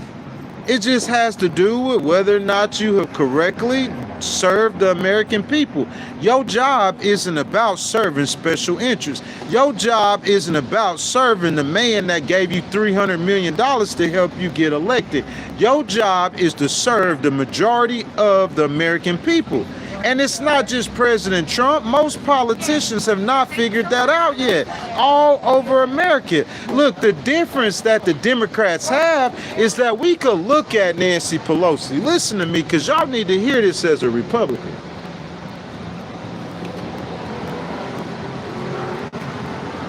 Sorry, guys, that's my medicine. It's important that I take that, so I don't be on this live stream and out here acting like a mad dog. Hey, listen to me. Nancy Pelosi is worth over $450 million with an M. She worth $500 million with a B. Might be worth more than that. You see what I'm saying? So I'm thinking in my mind, what Nancy Pelosi make every year? About $200,000? And you've been there for 40 years. So I'm doing the math. Yeah, you might be a multi-millionaire even if you invested your money correctly. I'm saying I'm looking at her being worth about 20 million, 30 million. If your husband was lucky and did something right, maybe he worth 30 million, $100 million, yeah, maybe. You talking about 500 million? Off a $200,000 a year salary? You know how much $100 million is? It ain't no way in the world, bruh. Nancy Pelosi worth all that money. You see how I'm not a Democrat and I'm not a progressive. You understand that I love my country. I want the truth and the facts. But you know the difference with Nancy Pelosi and President Trump? She done championed a million things for the people. That's the difference. So Nancy Pelosi, over her 40 years, her controlling and ruling Congress, she done championed so many things for the American people that I'm saying we don't even really care. Like the American people, they don't really even care. No one talks about how much money she made. That's why President Trump's saying they got Trump derangement syndrome. President Trump, he wondering, he's saying like, you know, look at all these other politicians and the money they made. I know they corrupt. So I'm saying, he's saying, well, but they on me. It's because they doing stuff for the American people. Nobody care how much Nancy Pelosi made or didn't made. You see what I'm saying? Because they know she helping the American people. She did so much for the American people over her lifetime. So they don't care. President Trump don't understand that.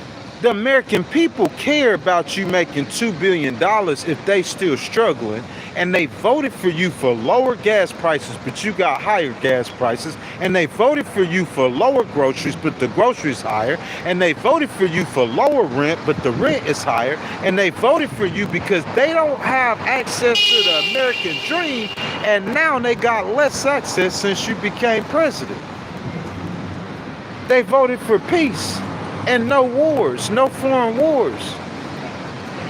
That's what I'm saying. So if we look at this whole entire picture, how y'all not seeing it? Certified Quality says mayor coming up to now use heat capturing to heat up subways. Why not just buy heaters or something? I'm not sure about that, man. I gotta look into that and research that before I comment on that.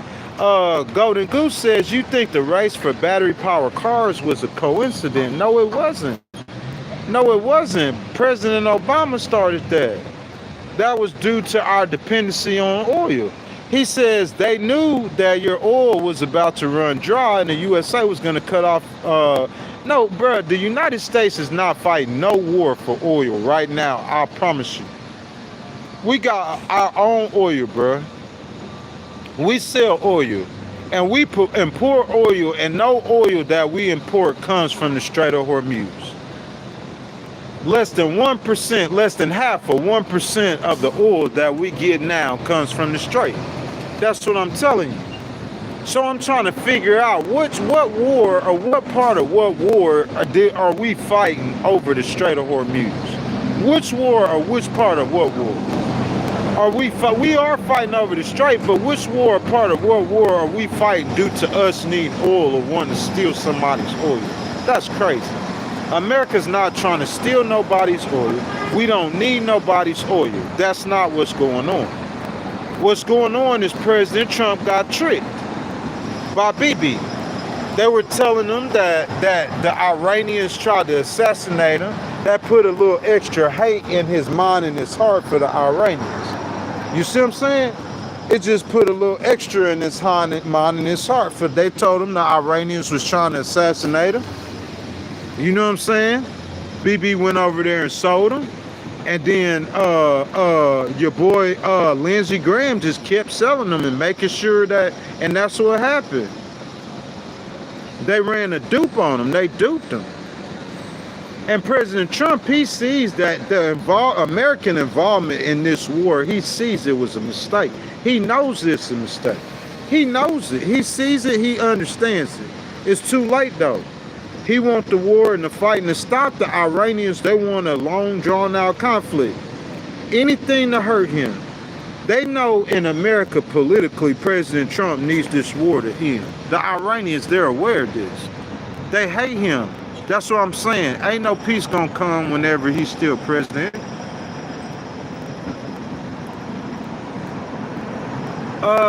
Justina, I don't know, baby. I really, I feel where you're coming from. You're entitled to your opinions, but I'll keep everything professional the way I do it. You know what I'm saying? I don't try to attack President Trump personally. This ain't about no personal attacks. Paul says Venezuela. Listen, Venezuela was more about Maduro. Maduro was a problem more to President Trump than he was a problem to more than just President Trump. Maduro was a problem to President Biden. He was a problem to the first Trump. We could go all the way back to President Bush, Maduro, talking about the problem Maduro. Listen, this is what I'm going to say. I think what President Trump trying to do, I think he more or less was trying to fix problems. You see what I'm saying? Maduro was a problem for a lot of U.S. presidents. Iran was a problem for a lot of U.S. presidents, Republicans and Democrats. So President Trump was just trying to fix problems that America has had for a long period of time.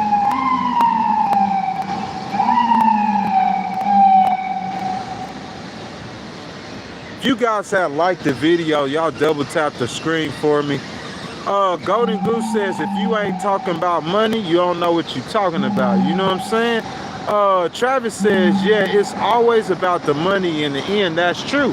Any kind of negotiations is going to be about money.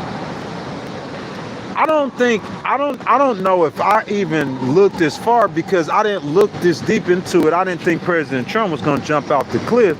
But I'm saying anybody, President Obama and them probably considered that the Iranians would attempt to charge tolls on the Strait of Hormuz. Someone should have been able to foreseen that. And if they foreseen the Iranians charging tolls on the Strait of Hormuz, then I'm saying it don't matter almost how much money you could put on the table. You looking at they can make $100 to $200 million a day. A day. 200 M's a day off of tolls off on the Strait of Hormuz. So I'm saying if you offering them $1 trillion, I'm saying they can make $1 trillion off them tolls in a few months, if that long. So you got to put, if America had $5 trillion on the table, I don't care how much the Supreme Leader hated the United States, they going to end that war. They going to get that $5 trillion. That $5 trillion helps them fight America in future conflicts. That's why America won't allow Iran to get that much money. The Iranians aren't stupid as you think.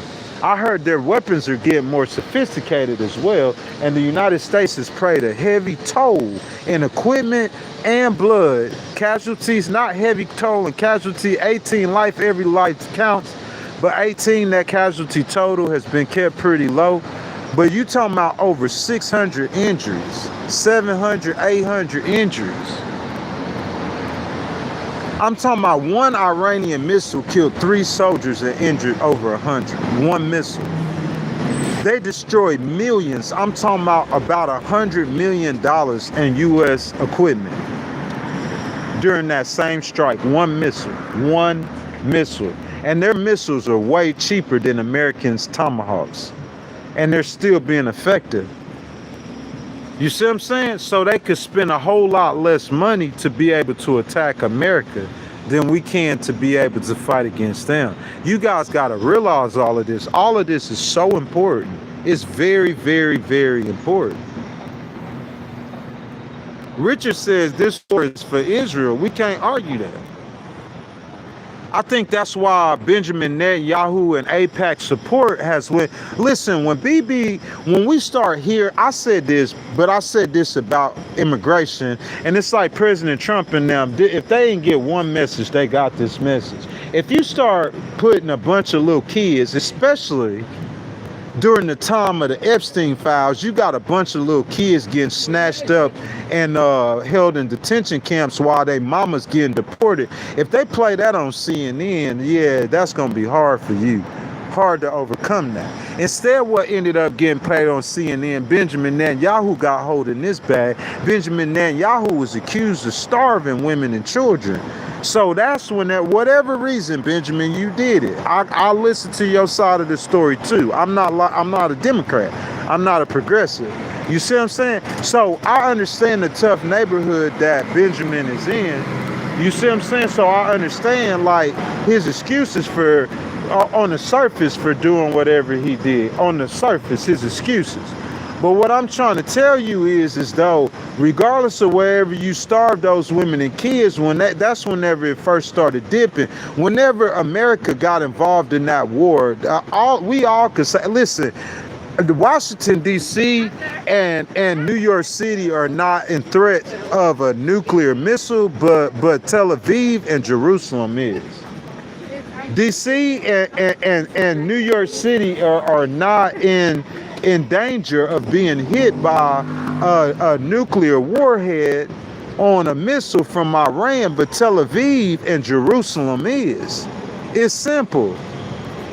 Israel was way more under threat or danger. Way more.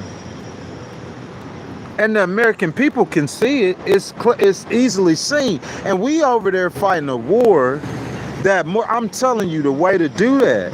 Israeli got commandos. Israeli got American airplanes. They get American assistance. They got, you know what I'm saying? Everything that the United States has and everything it takes to be able to go fight that war. So what I'm saying is, why don't you just let the Israelis go fight the war? And the Americans could just protect Israel and make sure that, you know what I'm saying, it didn't get out of hand, or the Israelis, you know what I'm saying, were beaten bad in the conflict to support Israel. The aircraft carriers, the Marines, everything else, Patriot missile batteries could be over there. It's just America's not flying sorties. America's not spending millions of dollars a day, billions of dollars a month. America's not spending that. You see what I'm saying? If the United States wouldn't have got involved in that war, all of those missiles would have been going to Israel. The United States weren't involved in that war. I don't know if the Iran would have attacked the Strait of Hormuz. I need to do a live stream on that. Y'all need to pay real close attention to what I'm just saying, what I'm about to say, because you need to think about this. If that war, remember the 12-day war between Israel and between Iran after America bombed their nuclear sites. Iran didn't attempt to control the strait during their fight with Israel. In 47 years, the Iranians have never attempted to control the Strait of Hormuz until the United States bombed them. Not the United States bombed them, but the United States continued to bomb them, and the United States went to war with them.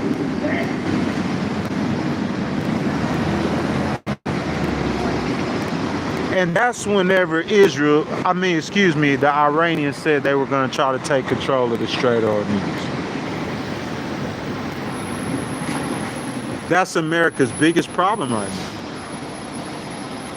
That's President Trump's biggest problem right now. King Fire says if 40 trillion in debt makes you the richest, I got to go borrow and not pay for a whole lot of money. That's facts, King Fire. A lot of people don't understand that.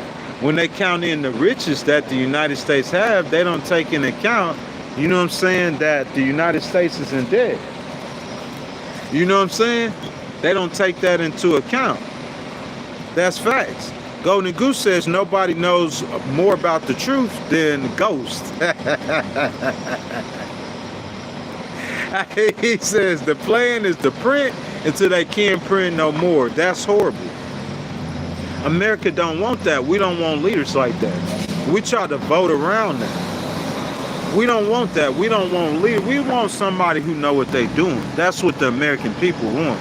And from what they're getting, or what it seems, it looks like these people don't know what they're doing. You 29 trillion in debt. You got the strongest military in the world, and you losing to a ragtag Middle Eastern gang. I'm not saying the vice lords are better equipped, or the gangster disciples got more guns than the Taliban. But what I'm saying is you got the strongest military in the world, and you losing to the Taliban in fights. That's what I'm saying. It's like they don't know what they're doing. These leaders are too old, and they using strategy. You know, when you got a football coach or a basketball coach, the greatest basketball coach of all times, Phil Jackson, after he'd been coaching and dominating Nick Saban at Alabama for so long, it's like your opponents, they catch on to your strategy. Yeah, he's still a great coach. America's still great, but I'm saying our ops didn't catch on to our strategy. And the younger generation, people like Barack Obama, people like myself, the younger generation, they able to see that. We can't keep fighting these wars. We got to change our approach. If we change our approach, then I believe that, I'm saying, we won't be in these situations that we in. We won't get ourselves in these drawn out forever wars. We got to change the approach. The younger generation sees that. Tucker, his age and younger, they see that. We trying to save our democracy. We want to save our standing on the world stage as the dominant superpower. This ain't the way to do it. China knows that, Russia knows that, Iran knows that, and President Trump knows that. That's why the war is still going on. That's why it's not going to end while he's still president. Riches is in a melting pot of people. Paul says, talking about the Golden Fleet and reminiscing about World War II. Paul, that's unbelievable, and it's scary. It's scary. It's like we live in an uncertain and a scary world. America, our future, there's no way we can go to sleep at night thinking that we are safer or more secure since the war has started. It's made us less safe. Now you got people, listen, think President Trump, if you never went to war with Iran, if you never went to war with Iran, if you never went to war with Iran, you would not be having people standing around the airport with surface-to-air missiles looking for your airplane coming from Turkey. I'm saying the Iranians, listen, the Iranians might not have ever wanted him to become president. That's factual. But saying that the Butler assassination attempt was their work, I don't know about that. There's a lot of people who didn't want him to become president. But I'm saying after he killed the supreme leader, it's cracking. It's popping. I'm talking about anywhere. I think if he go to Saudi Arabia, he'll have the same problem. Anywhere in the Middle East, the Iranians think that they the big dogs over there. And they might be 100 million people. Population-wise, land mass-wise, 10 times, 20 times bigger than Israel.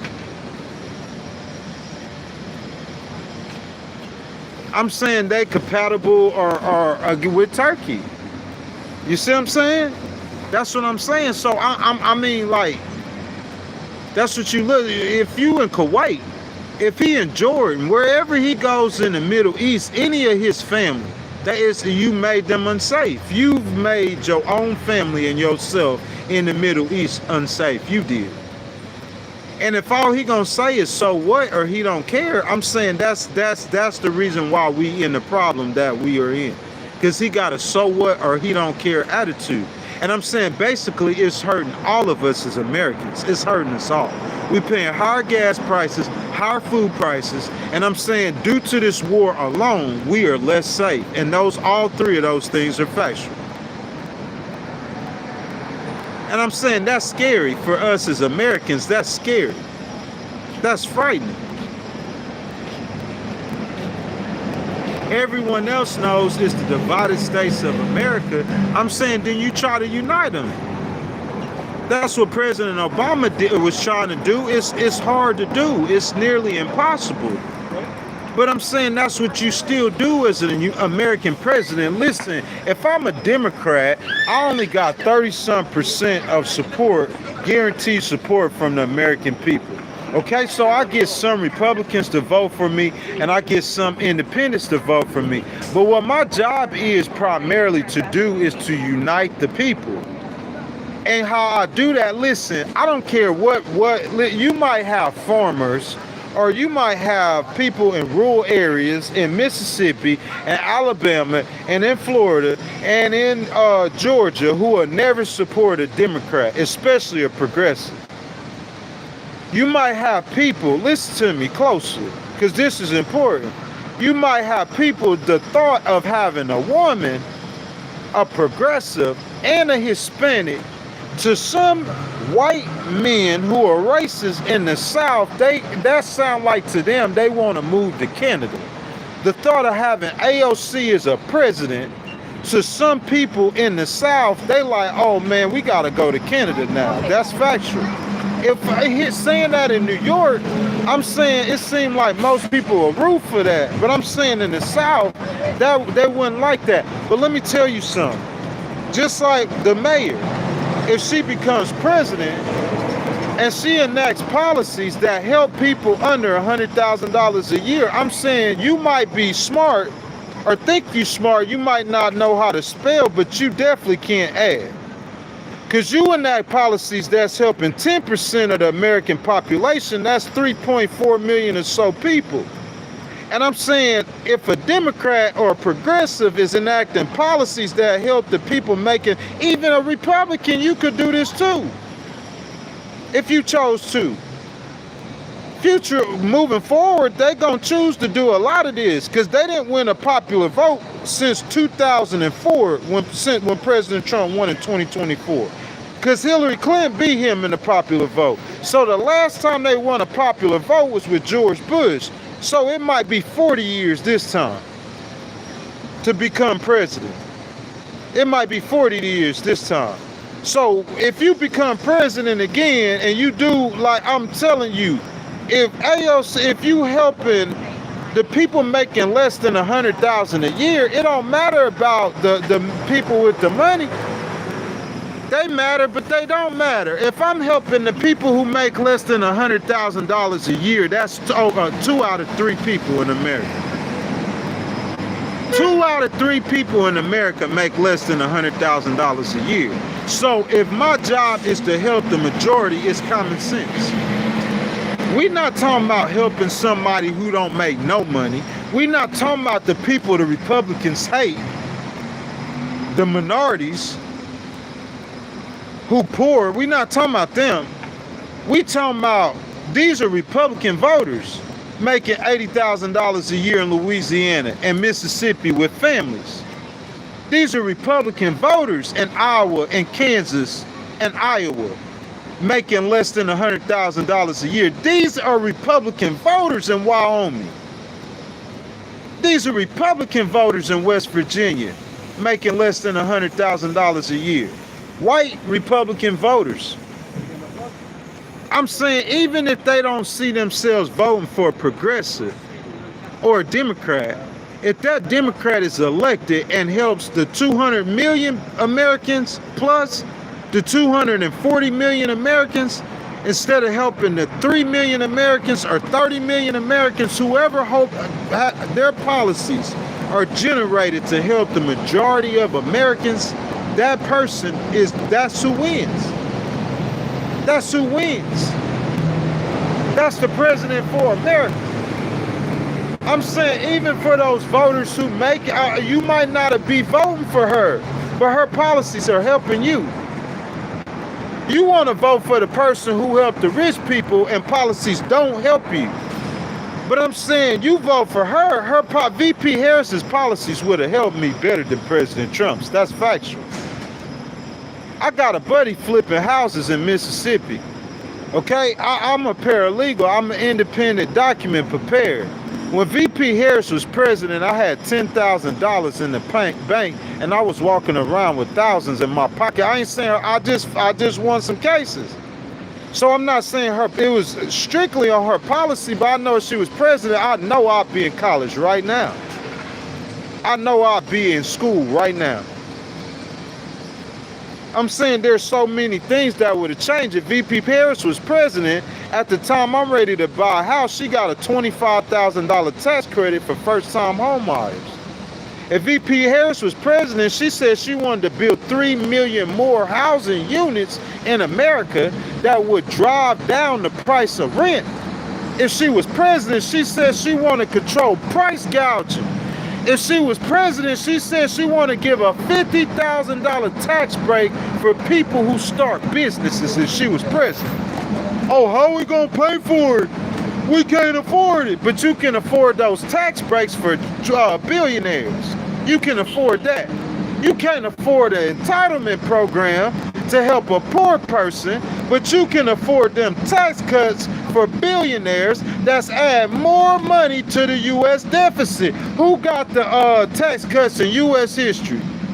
Who got President Trump and the Republicans bragging that we cut taxes harder than anybody in U.S. history? And the president who has had it the most debt to the U.S. deficit and U.S. history by trillions.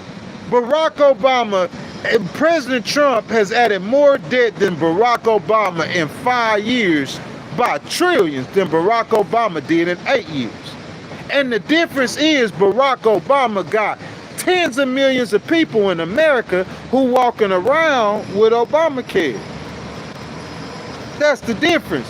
The difference, President Obama didn't cut food stamps, he increased it to the highest levels ever. The difference.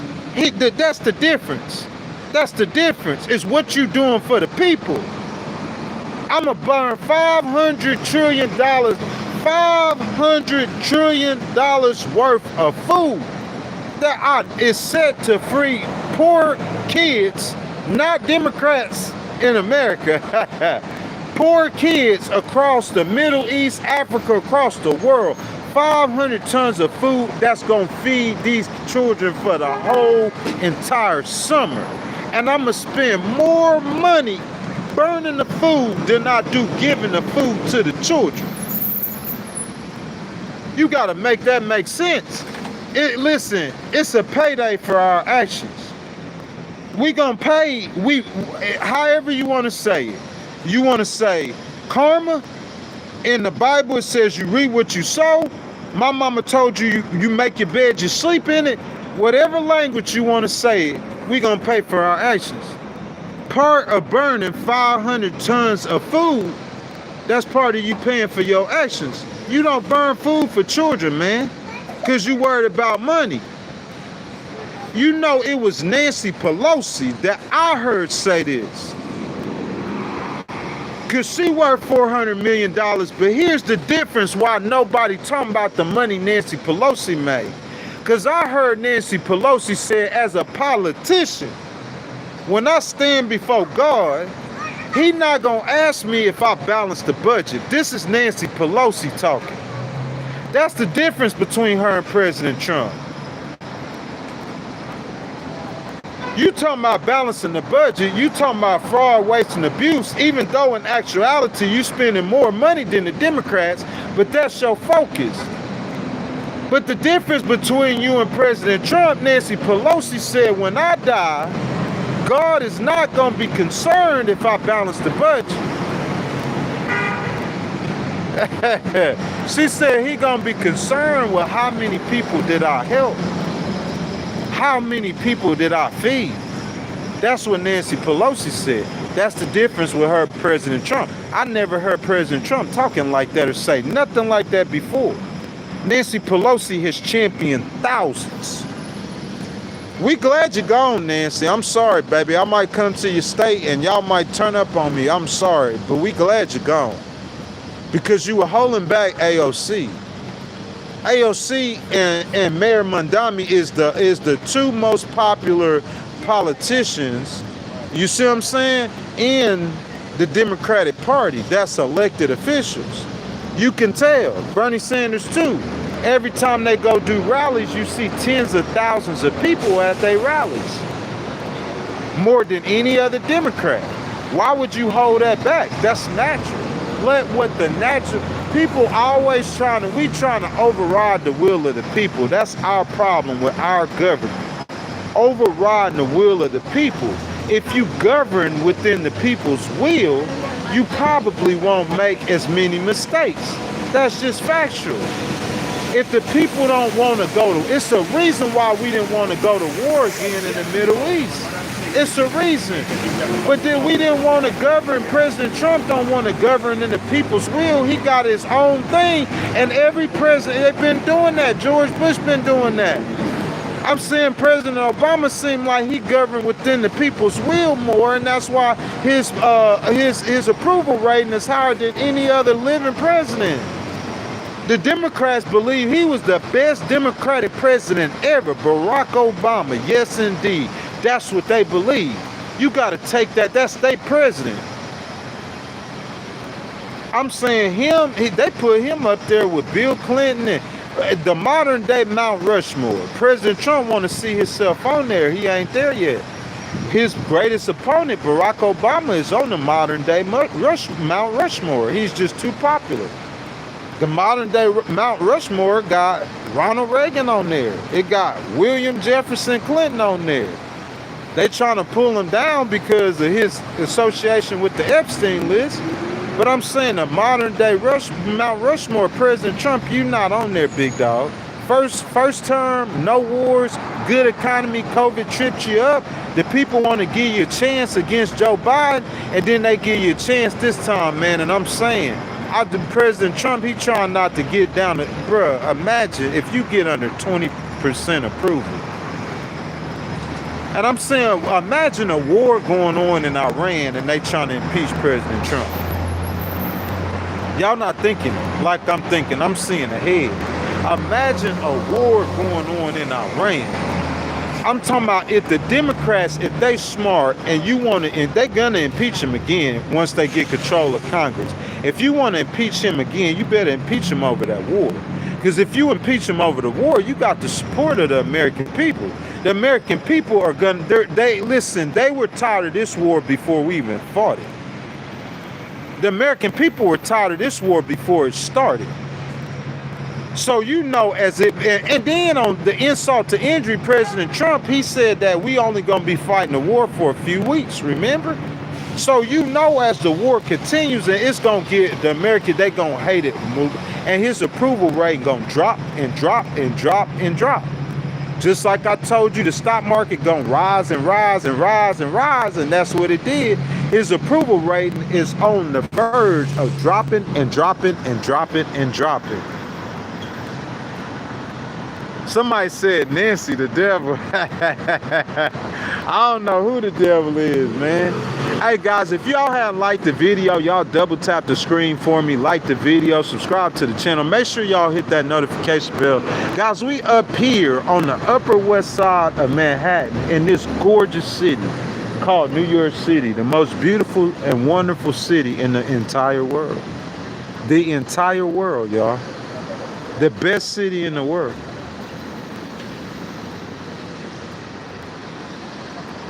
In my opinion, this is the best spot in the best city. You know what I'm saying? If you ain't in the Upper West Side, as long as you in Manhattan, Upper East Side, you know what I'm saying? I like Harlem, man. You know what I'm saying? Them just my spots. I like the Bronx too. Don't get me wrong. I like Queens. I like the whole city. But y'all could see it, man. This part of the city is just too gorgeous. You know what I'm saying? Just too gorgeous. You looking at over here, the cheapest apartment. I met a guy over here that lives like right around from where I live. Went into his apartment, checked it out. It's a studio apartment. You know what I'm saying? I'm a disabled veteran, you know, on a supplemental income, and I'm waiting, you know what I'm saying, for the city to come through, me to get the apartment or get the place that I'm gonna stay in. You know what I'm saying? So I want to go check it out in Manhattan, what they got in Manhattan. I wanted to go look and see how the apartments look. $2,900, Upper West Side. It's a studio apartment, probably the size of a hotel room. 300 or 400 feet for $2,900. You see them apartments? Yeah, cheapest one, $2,900. If you want to live in style over here on the Upper West Side of Manhattan, you definitely, easily can pay $12,000 to $20,000 for an apartment. Easily. Get rid of the clean crime bill and ban private prisons. I agree with that person. Me personally, I agree with that. I think we should ban private prisons. I think that should be all public prisons. I think there's so much stuff that we need to change as far as the criminal justice system. I think there's a whole lot, too much stuff that we need to change. Too much. Definitely. Just seen one of my little homies pass, you know what I'm saying? If you guys have not liked the video, y'all double tap the screen for me. Subscribe to the channel and hit that notification bell. If any of you guys want to donate to the channel as well, you know what I'm saying? Got to keep them donations flowing, guys. You know what I'm saying? Y'all can hit the button with the $sign in it. We truly appreciate your donations on Legal Wars Live. You know what I'm saying? I don't get no support from no one else but you guys. Only you. And I come on this channel like often. You guys know it. I wasn't supposed to be live today. Like I said yesterday, you know what I'm saying? I could only stay live for an hour. And I like to do, you know, at least about 10 to 12 or anywhere from 10 to 15 hours of live streaming a week. You know what I'm saying? Sharing my thoughts and opinion. I could only stay live yesterday for an hour. You know what I'm saying? So I said I was going to go live again yesterday. But, you know, had stuff to do, cases to work on, independent paralegal, business owner. I decided instead, you know, to work on my business, and today just to go live. So I came live today. I just was in the bed watching the news this morning, and I was just thinking, man, I don't see an end to this war. You know what I'm saying? I don't see how this war ends. I don't think President Trump and them, with what the cards and strategy he got on the table, because you got to think about it, he not listening to General Kane. I'm saying President Trump, he not listening to the CIA. He not listening to Vice President Vance. I mean, he's really just not listening to the people he got around him. I heard when they come to him and they tell him stuff, and he says, "So I don't care." You know what I'm saying? He's just got that kind of attitude. And having that kind of attitude, and against the Iranians who hate him tremendously, and being that he just killed their father not too long ago, I take all those things and I put them in the pot. I don't see, being that the last 3 or 4 times he attempted to negotiate, he wasn't able to come up with a deal. You see what I'm saying? Being that they keep saying that they keep saying that they're gonna have a deal, but they don't have a deal. You know what I'm saying? Being all of these things, just because of all of these things, bro, I just don't see how in the world that they're gonna be able to come to some kind of negotiated solution. I don't see it. I just don't understand it. How in the world will they be able to come to a negotiated solution? You see what I'm saying? I don't think that is possible, man. I just don't think it's possible.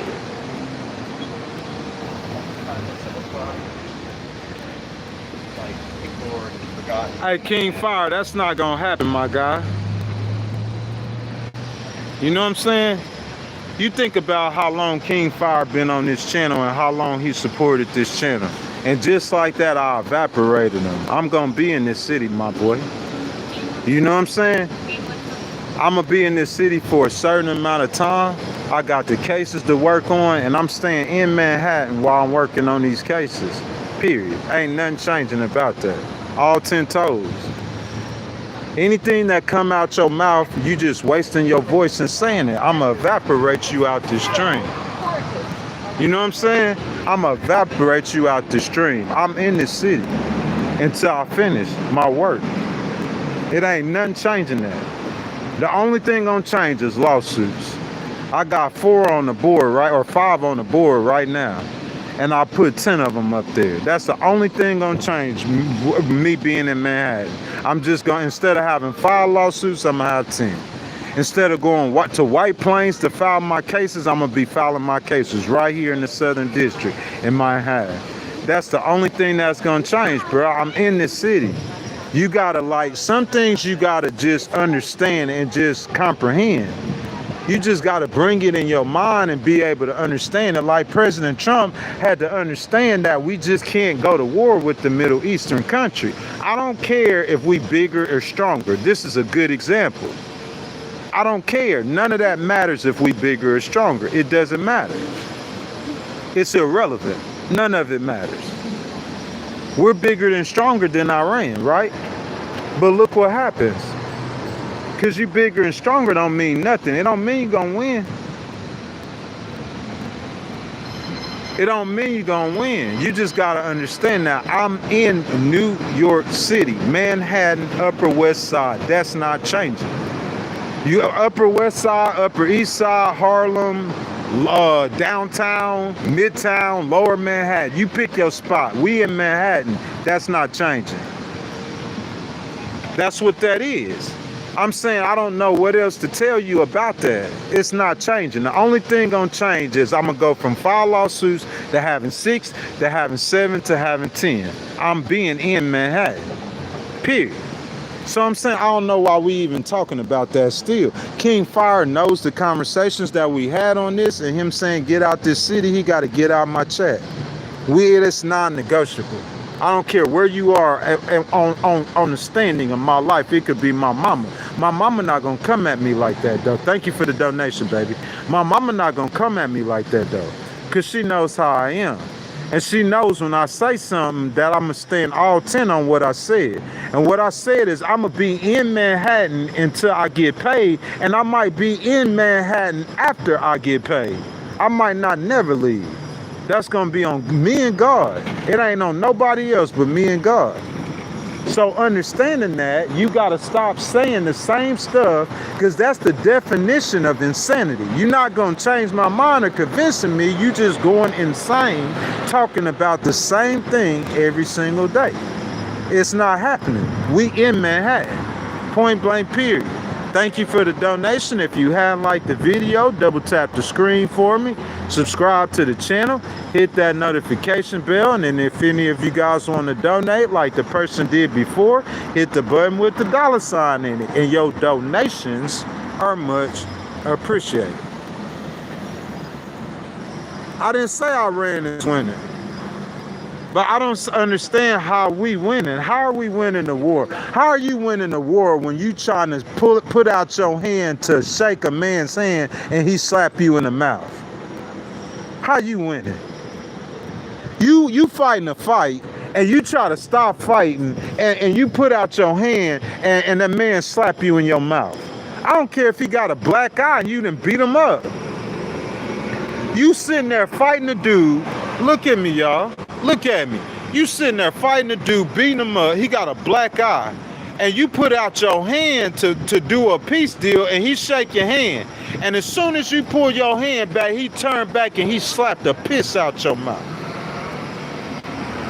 How you winning? You keep trying to make peace and he don't want peace. That don't look like you winning. You talking about propaganda? What propaganda? What propaganda? You mean the propaganda you talking about? You saying that they don't have no missile capability no more, and they killing American soldiers after you say that with a missile. What you talking about? Oh, we didn't took out their drones. They ain't got no drones no more. And they killing American soldiers with drones. That's what I'm saying. What you talking about?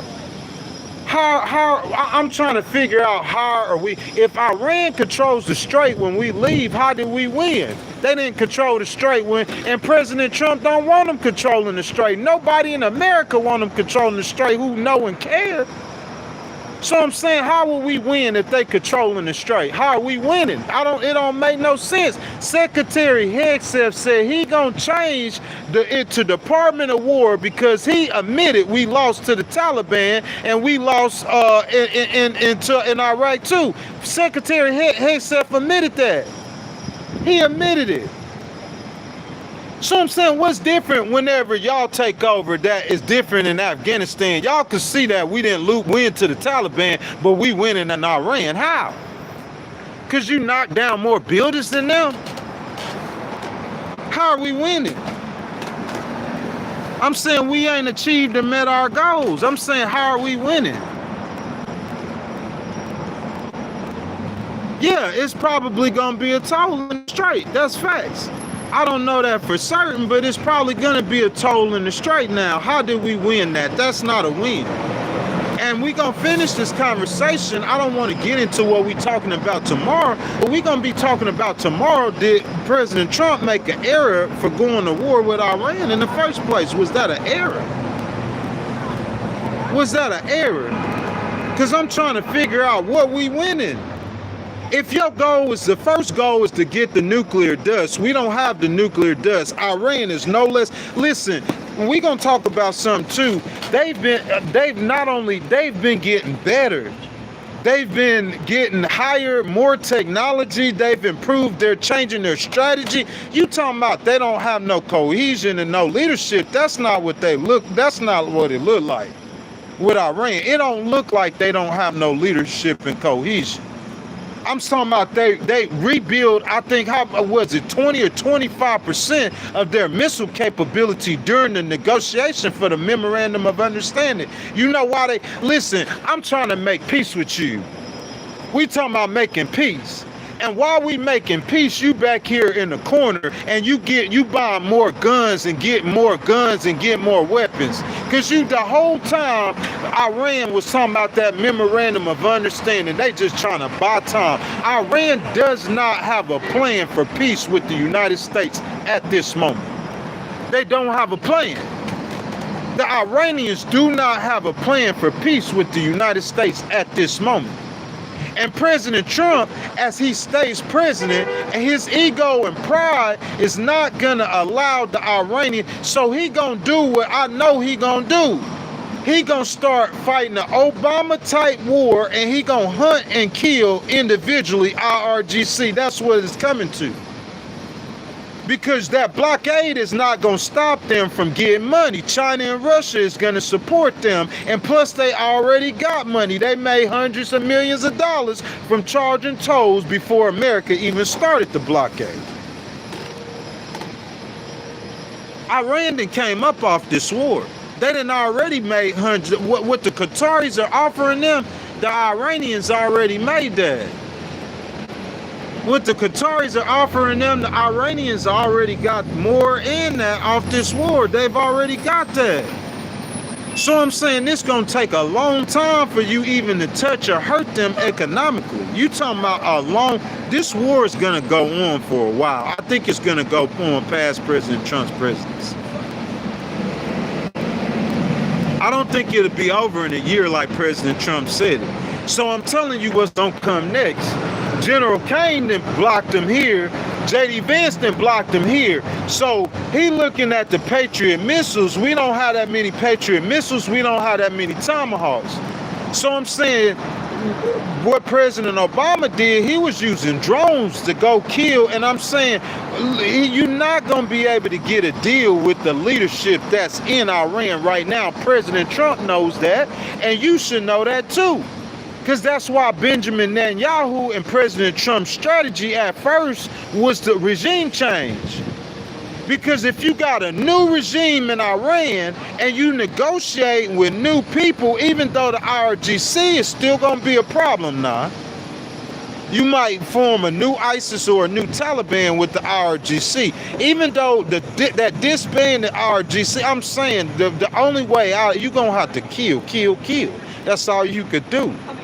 Wherever the new supreme leader at that Fox News is saying that's really not alive, somebody is leading the Iranians and they got a cohesive plan. You could say it's the Mosaic plan. You could say it's 32 individual provinces with their own plan, but somebody is leading them and they have a cohesive plan to stand and fight against the United States. They still have ballistic missile capabilities, and I'm telling you what one ballistic missile can do.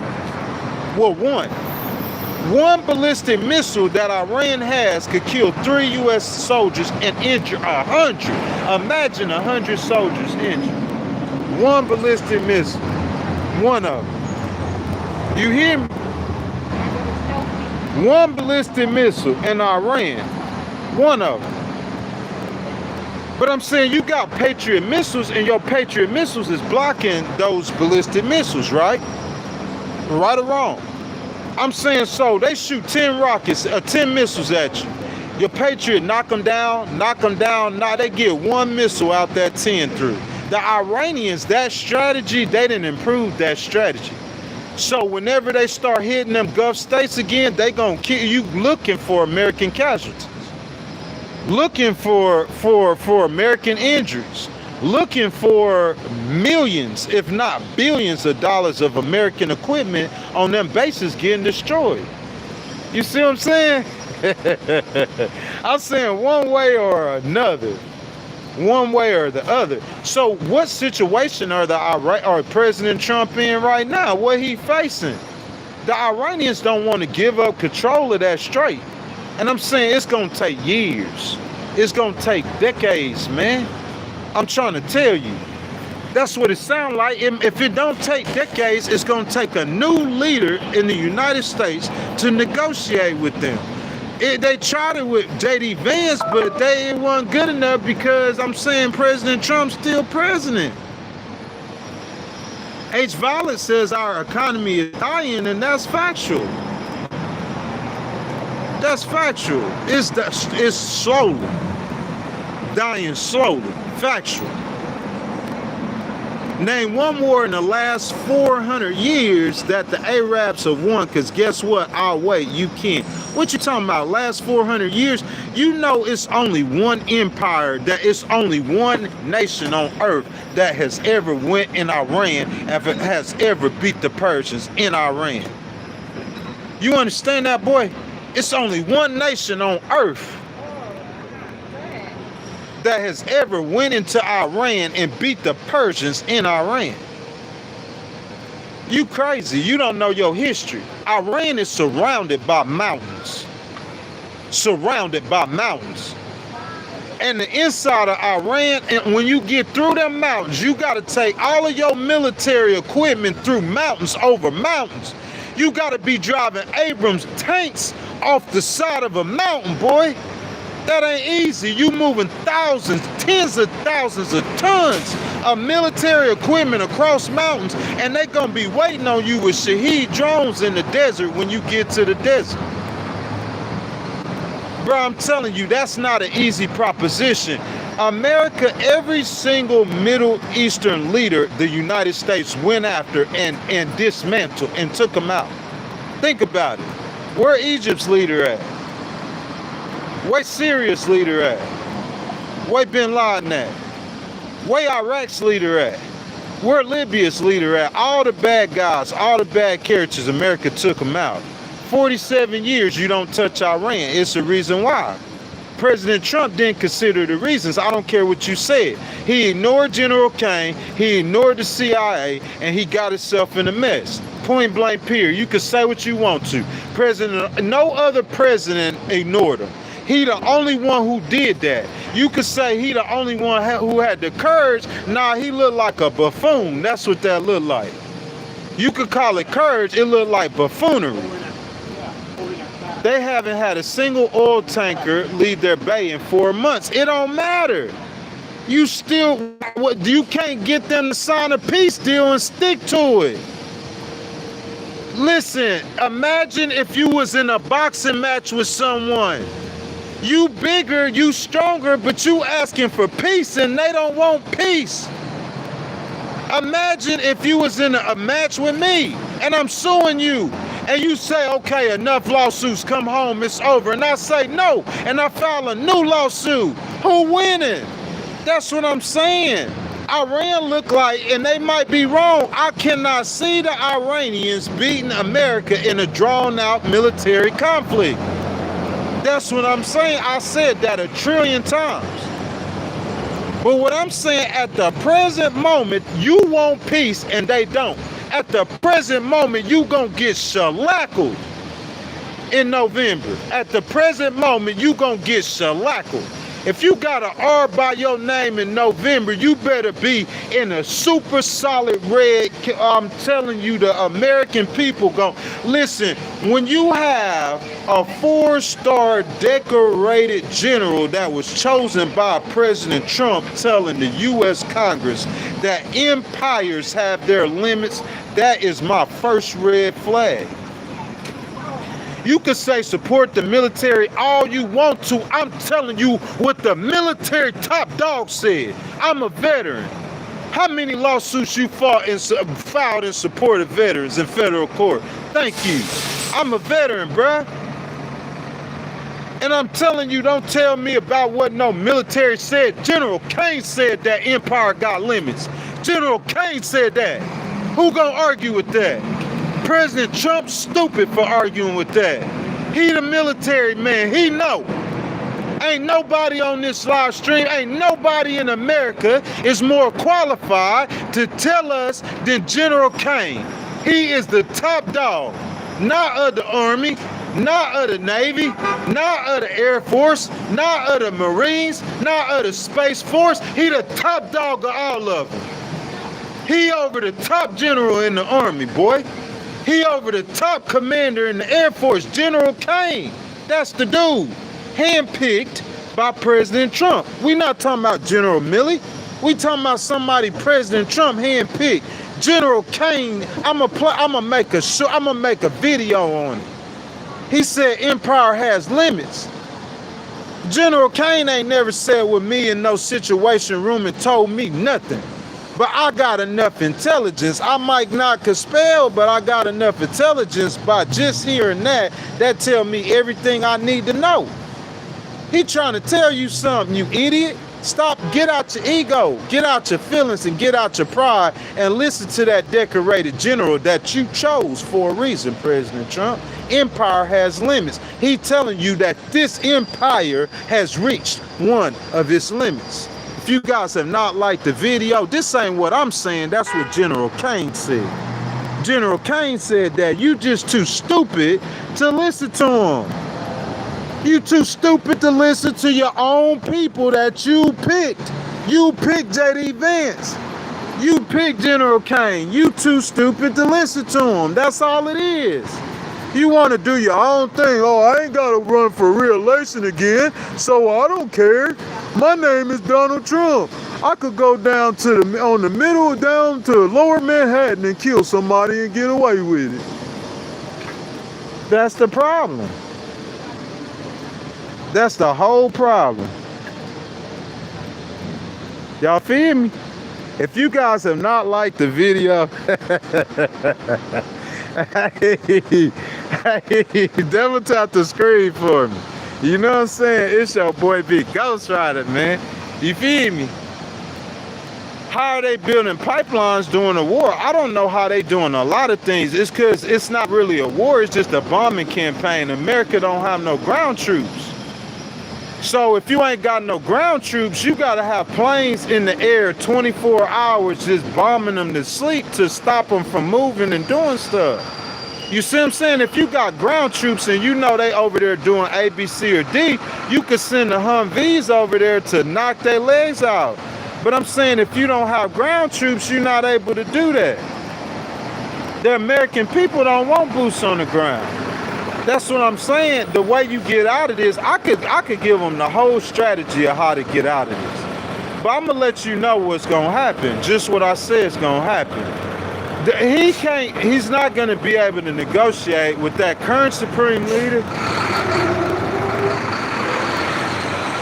That current supreme leader that he has, that's in power right now, and the RGC, he's not gonna be able to negotiate with them, not President Trump. So what the next step is, if you're not gonna put boots on the ground, then you're gonna have to start hunting and killing the power. I thought it was ironic, this is news, y'all, 2 hours plus in, that the Iranians named a new chief in the RGC. I don't know if the Iranians are propping up people that they know that the Americans are gonna hunt and kill. They propping up people like dummies. You see what I'm saying? Because this person might not really be in charge. We don't really know who in charge. I think they want to keep it like that because the next move, President Trump gonna start hunting and killing the leadership. That's his next move. Really, that's about the only next move he can make. You feel what I'm saying? So that's the situation that he in right now. That's the situation that all of us are in as Americans. We're just, I mean, it's kind of precarious to tell you the truth. It's just that's where we at. No, you don't know your history. Name one war the Arabs have won. You keep saying the same thing. I told you. So, I mean, what are we talking about? You keep saying the exact same thing. You said name one war that the Arabs have won. You keep saying the same thing. And I just told you it's only one empire that conquered, or one leader that conquered the Persian Empire, that went into Iran and won. That's what I'm saying. Russia went into Afghanistan. Look, this is what I'm saying. Let me ask you a question. So, I'm fighting against the Taliban. Me and the Taliban, big ops. Okay? I remove the Taliban from power. I insert a new government into power. 20 years the Taliban fight me. As I leave, the Taliban goes right back into power and they have a lot of my equipment. How they didn't win that? Hexef said they won. The Taliban did the same thing against Russia. Russia fought the state for 10 years and then they left Afghanistan with the Taliban. The Taliban beat the Russians and the Americans in the war. You talking about what war have they won? The Taliban beat the Russians and Americans. Listen, we trained Osama bin Laden to fight against the Russians. He was in where? Afghanistan. That same Osama bin Laden fought against the Americans. He was in where? Afghanistan. Look how our military left Afghanistan. Secretary Hasty said that the Taliban won. And the whole world looks at it like, how did we win that war? You remove them from power and then they come right back to power as soon as you win. As soon as you leave, that's what I'm saying.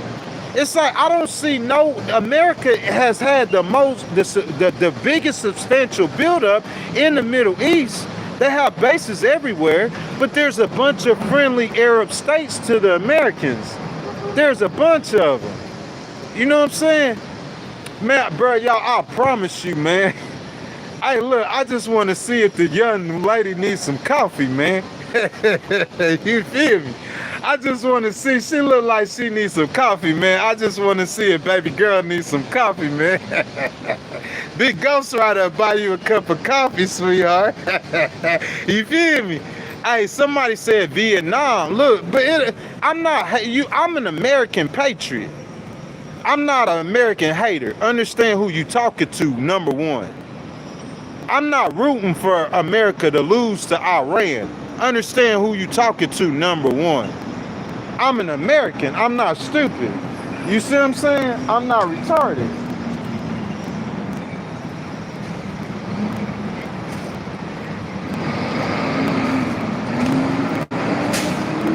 Man, y'all, I promise y'all, I'm about 30 seconds from falling in love. Hey, I'm about 30 seconds from falling, bro, all the way in love. Listen, 30 seconds from falling in love. 30 more seconds of her being around me, I promise you, I'm going to be completely in love.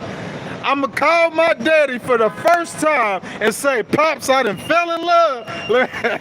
Let me stop. Look, the American, I support the American Army. There's no army greater on earth than the United States military. Unequivocally, period, point blank. You feel me? I'm trying hard to concentrate, y'all. I promise I'm trying my hardest. There ain't no army on earth that's better than the U.S. military. None. Not one. I swear it's not. Look, the Americans have been paying more in defense times 3, 4, and 5 than the closest nation. China ain't nowhere close. Nowhere close. They think they are. They're nowhere close. More money, that's number one. Number two, better equipped. The American troops are better equipped and higher paid than any other nation on earth. That's number two. So I got more money. I'm better equipped. I got, you understand, better paid. And then number three is the American troops have more experience than any other military on earth. Tell me what conflict the Chinese military been in. You see, you could build as many replica American battleships in your desert, and you can run as many drills as you want to. It's not real until it's live action. The Chinese military haven't been in one conflict in I don't know how many years. They don't have the experience. They don't have the money. They don't have the experience, and they don't have the equipment that the American troops have. The American troop is greater. It's your tool. You got a knife. The Iranians got a knife or sword, and the Americans got an assault rifle. There's no reason why you should not be able to exact your will. That's why the American presidents move the way they do, because they got the strongest military. But you misusing them. General Kane ain't gonna come out and tell President Trump he don't know what he doing, or he don't know how to use the military. He ain't gonna come out and tell him that. But I will, because I love my country. It's not just General Kane misused him. That's what I'm saying. Obama beat you. Obama did it to Gaddafi in Libya. I'm saying what Obama did with Libya and Gaddafi, he made the American military, he made you fear the American military. Obama using them drones to individually hunt and kill terrorists. That's what I'm saying. That's what we gonna get to. Why don't you bring back them drones? I'm using Tomahawk missiles. Listen to me. I'm using Tomahawk missiles that cost $2 million a piece. But I'm saying Obama, he used a drone. And the rest of the world watched President Obama hunt and kill terrorists with drones. So guess what they did? They developed their own drones. Where the Iranians get the drones? America was using the drones in military conflicts first. The United States was doing that first. The Iranians came in to develop. We ain't using drones. Use them drones to hunt and kill the IRGC leadership. Change that regime with drones. Put the Mossad and the CIA on the ground. Get their whereabouts or their locations and hunt and kill them. Because you ain't going to be able to make no deal with them. President Trump promised a golden age, and he going to spend till 2028, we going to be fighting the Iranians. You get a Democrat to come in within their first year, they going to do what Obama did. The Iranians would negotiate with a Democrat. They would negotiate with J.D. Vance. You see what I'm saying? It's like we did a half-done job. We got a half-done job that we did. That's what we did. We did a half-done job. Y'all, I didn't say, my dream girl was just hovering around here for a second. She came out, y'all. I would have bought baby girl a cup of coffee, but I'm on the live stream. I'm looking for her. I don't see her. Hey, we did a half-done job. That's what I call it. It's a half-done job. Your original plans when you go in Iran is the nuclear material, get the nuclear material and regime change. You only kill a couple of leaders and you don't get the nuclear material. So you leave the same people in power that you just killed some of them that you got to negotiate with. They don't want to negotiate with you. You didn't get regime change. That's your first problem. That's your first problem. You gotta those leadership in the IRGC, you gotta treat them like they were the terrorists who did something to America. You gotta hunt and kill them. Individually, you gotta take out the leadership. The ones who talking to Jared Kushner and talking to Witkoff, those ones, they seem like they cool. They making deals with America. You could leave them alone. That IRGC and that new supreme leader, they overriding everything coming from Iran. And in the final analysis, they not making no deals with President Trump. So unless you want to be doing this Iran situation for the next 2.5 years, then you got to hunt and kill and get new leadership. That's the only way you got out of that. And you need to do that with drones. You need to do that with drones. America need to bring the drones back. We need to lead the world in military technology. We need to lead. Not the Ukrainians. You feel what I'm saying? Not the Ukrainians. Where do Ukrainians get the idea? America leads the world. We got the technology. We got the AI.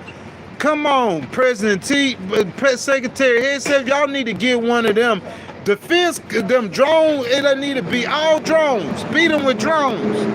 I'll fight that whole war against them with drones. I will beat the Iranians with drones. That's how I fight them. That's what President Obama did. I don't care where you at, I'ma hunt and kill you with a drone. Y'all seen the movies?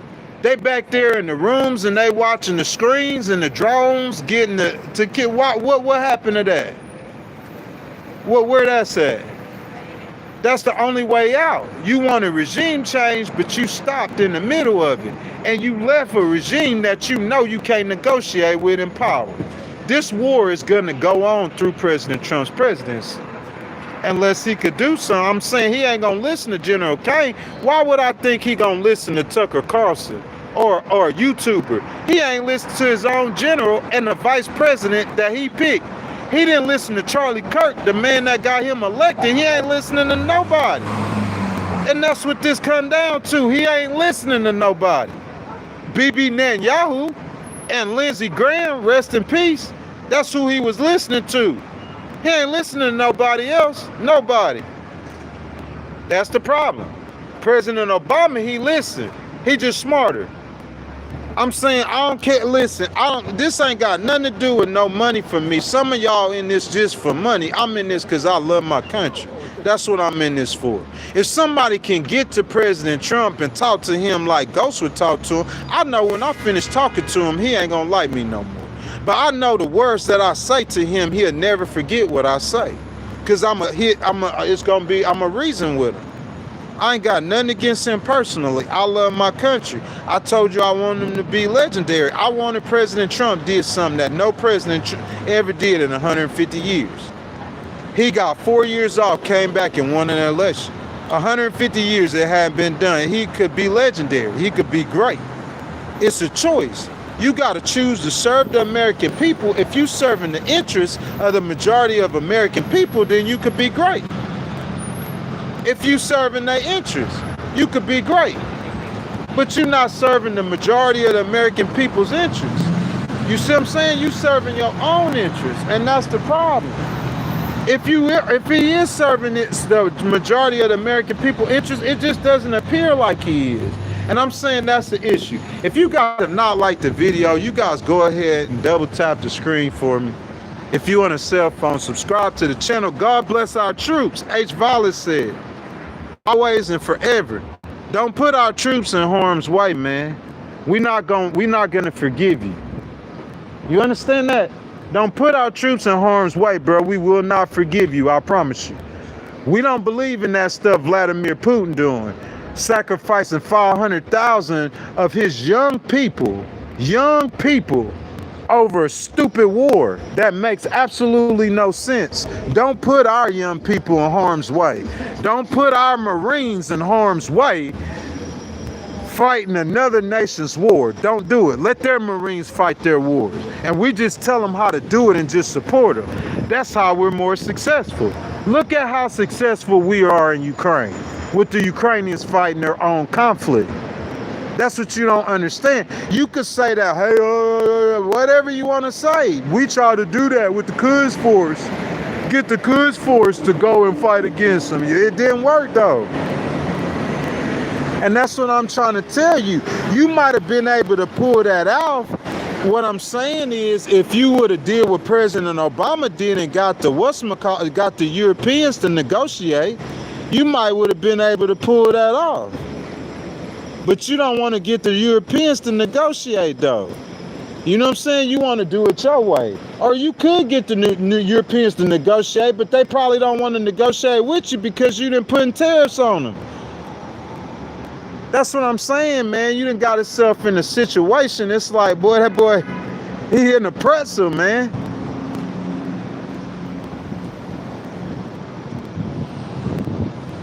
Hey, President Trump, he did miss the mark on this one. That's just unfortunate, but it's just facts. President Trump, he did miss the mark on this one. I agree with that sentiment. Unless the straits go back to pre-war status and he gets the nuclear dust, he missed the mark. Those are two metrics for him. Look, he said militarily he wanted Iran to decrease their presence in the region, okay? Militarily. So what I'm saying is I don't see how that happened. If it did happen, just say it did happen. Say Iran decreased their dominance over their partners in the region. Just say they did that, okay? If that did happen, okay, cool. But I'm saying number one reason why he fighting that war is over the nuclear dust. That's the reason number one. Reason number one is over that nuclear dust. Number one. So you got to get that. And reason number two is the Strait of Hormuz. So you got the nuclear dust and you got the Strait of Hormuz. If he don't solve the nuclear dust problem or the Strait of Hormuz, he ain't getting no nuclear dust, and that strait gonna be in a worse situation than it was when he get there. I don't see this war being over during his presidency. DTO, what's up, baby? What's up, my brother? As y'all come in a live stream, y'all like the video. I told y'all I was gonna come kick it with y'all, man, today, bro. That's 5 days, Monday through Friday, we live. Y'all know I ain't supposed to be going live 5 days, man. Come on, man, we ain't on no tour. We ain't moving around, we ain't going nowhere. We up here on the Upper West Side of Manhattan, man. We here, we in here. What Dre said. Y'all, what's that Dre song? Me and all my partners doing well, y'all. You ain't from the city, I could tell, y'all. I'm still here, boy. You hear me? I'm gonna be here. The more you talk about me leaving, the more your feelings gonna get hurt. The more lawsuits I'm gonna get. That's all that's gonna happen. I'm gonna get lawsuits and you gonna get your feelings hurt. If y'all had double tap that screen, it's a beautiful day in Manhattan, DT Hope. Beautiful city, man. A gorgeous city, bro. 10 million people, man, in this gorgeous city, bro. It's a beautiful city. It's a beautiful day that the Lord has made. I will rejoice and be glad in it. That's why we love our country. We got the greatest nation on earth. I don't care what nobody say. This is the greatest nation on earth. And we're going to protect and defend that flag, and we're going to protect and defend our nation. Point blank, period. That's what I'm trying to do. God is good. God's good all the time. DT Hope, the people know that follow me the first time. Miss Lori, I hadn't seen Miss Lori in here in a long time. But Miss Lori, she knows. She a member of the channel still, day one. She knows. Man, I went through something for a while, waiting on about $40,000. When I got that $40,000, I'm talking about this was all within 5 months. When I got that $40,000, I got $15,000, $20,000 in the bank. Guess what I was doing, DT Hope? I was praising God. On the live stream, I said it. I said whether I got money, whether I'm broke, whether it's raining, whether it's snowing, whether it's sunny, I said what I'm gonna be doing, baby. I'm gonna be praising God. It's some men right now who live in really nice houses. They drive really nice cars. They've been married to their wives. They say they Christians. They ain't never went through nothing. Maybe they went through something in their 20s. But I'm saying if you take everything from them, what they gonna be doing, that tells the story. I'm saying I told you, if you took everything from me, I'm gonna be worshiping God, boy. Ain't nothing gonna change. Oh, DT Hope said he gonna grab a membership tomorrow. I appreciate that, my brother. Look, DT Hope is one of the main supporters on this channel. He supported this channel for a long time. And DT, man, I appreciate your support, man. We just regular, normal Americans. You know what I'm saying? Some people looking for you to be rich, but the people with the answers to the problems, they're not rich. You know who could solve a problem in farming? Not a rich man. That's who we gonna hire. Who's the head of the Department of Agriculture? You know who Ghost would make the head if I was advising the president? A regular, average, everyday farmer. Yeah, somebody who is a farmer. I know the farmers, there's groups of farmers, so I know the farmers, not saying the farmers have a union, but the farmers have an organization. What I'm saying is I would go to a farmer and make him the head of the Department of Agriculture. That's how I would get down.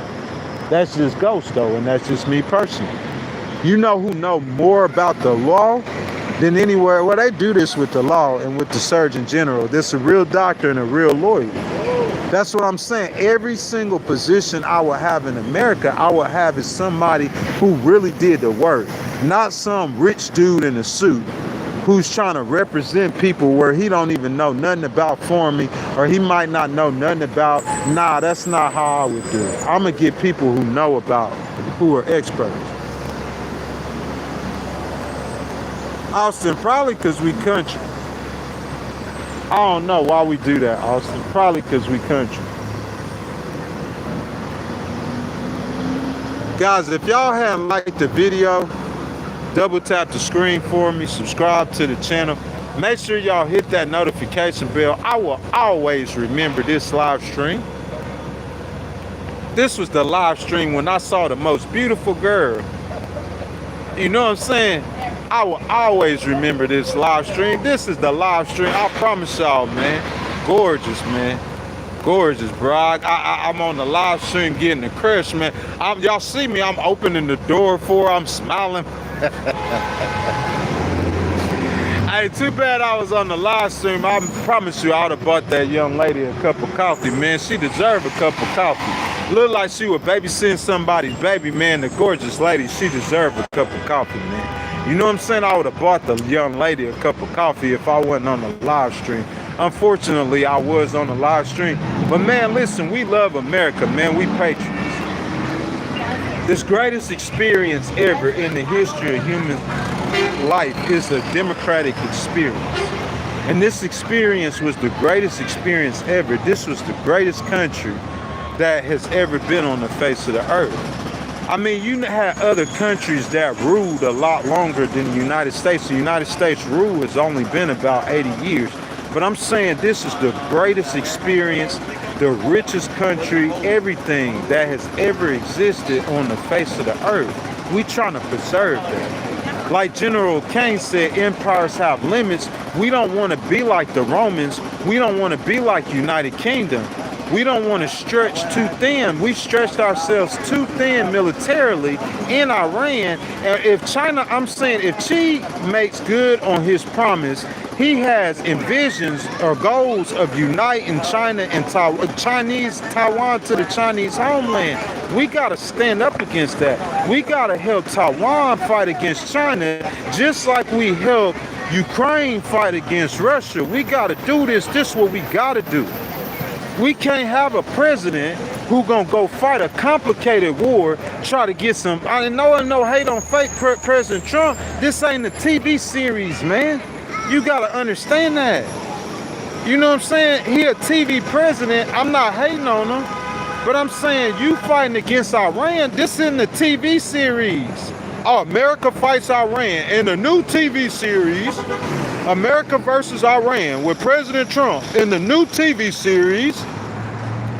This ain't no TV series. We not playing chess, boy. This real life. It's real life.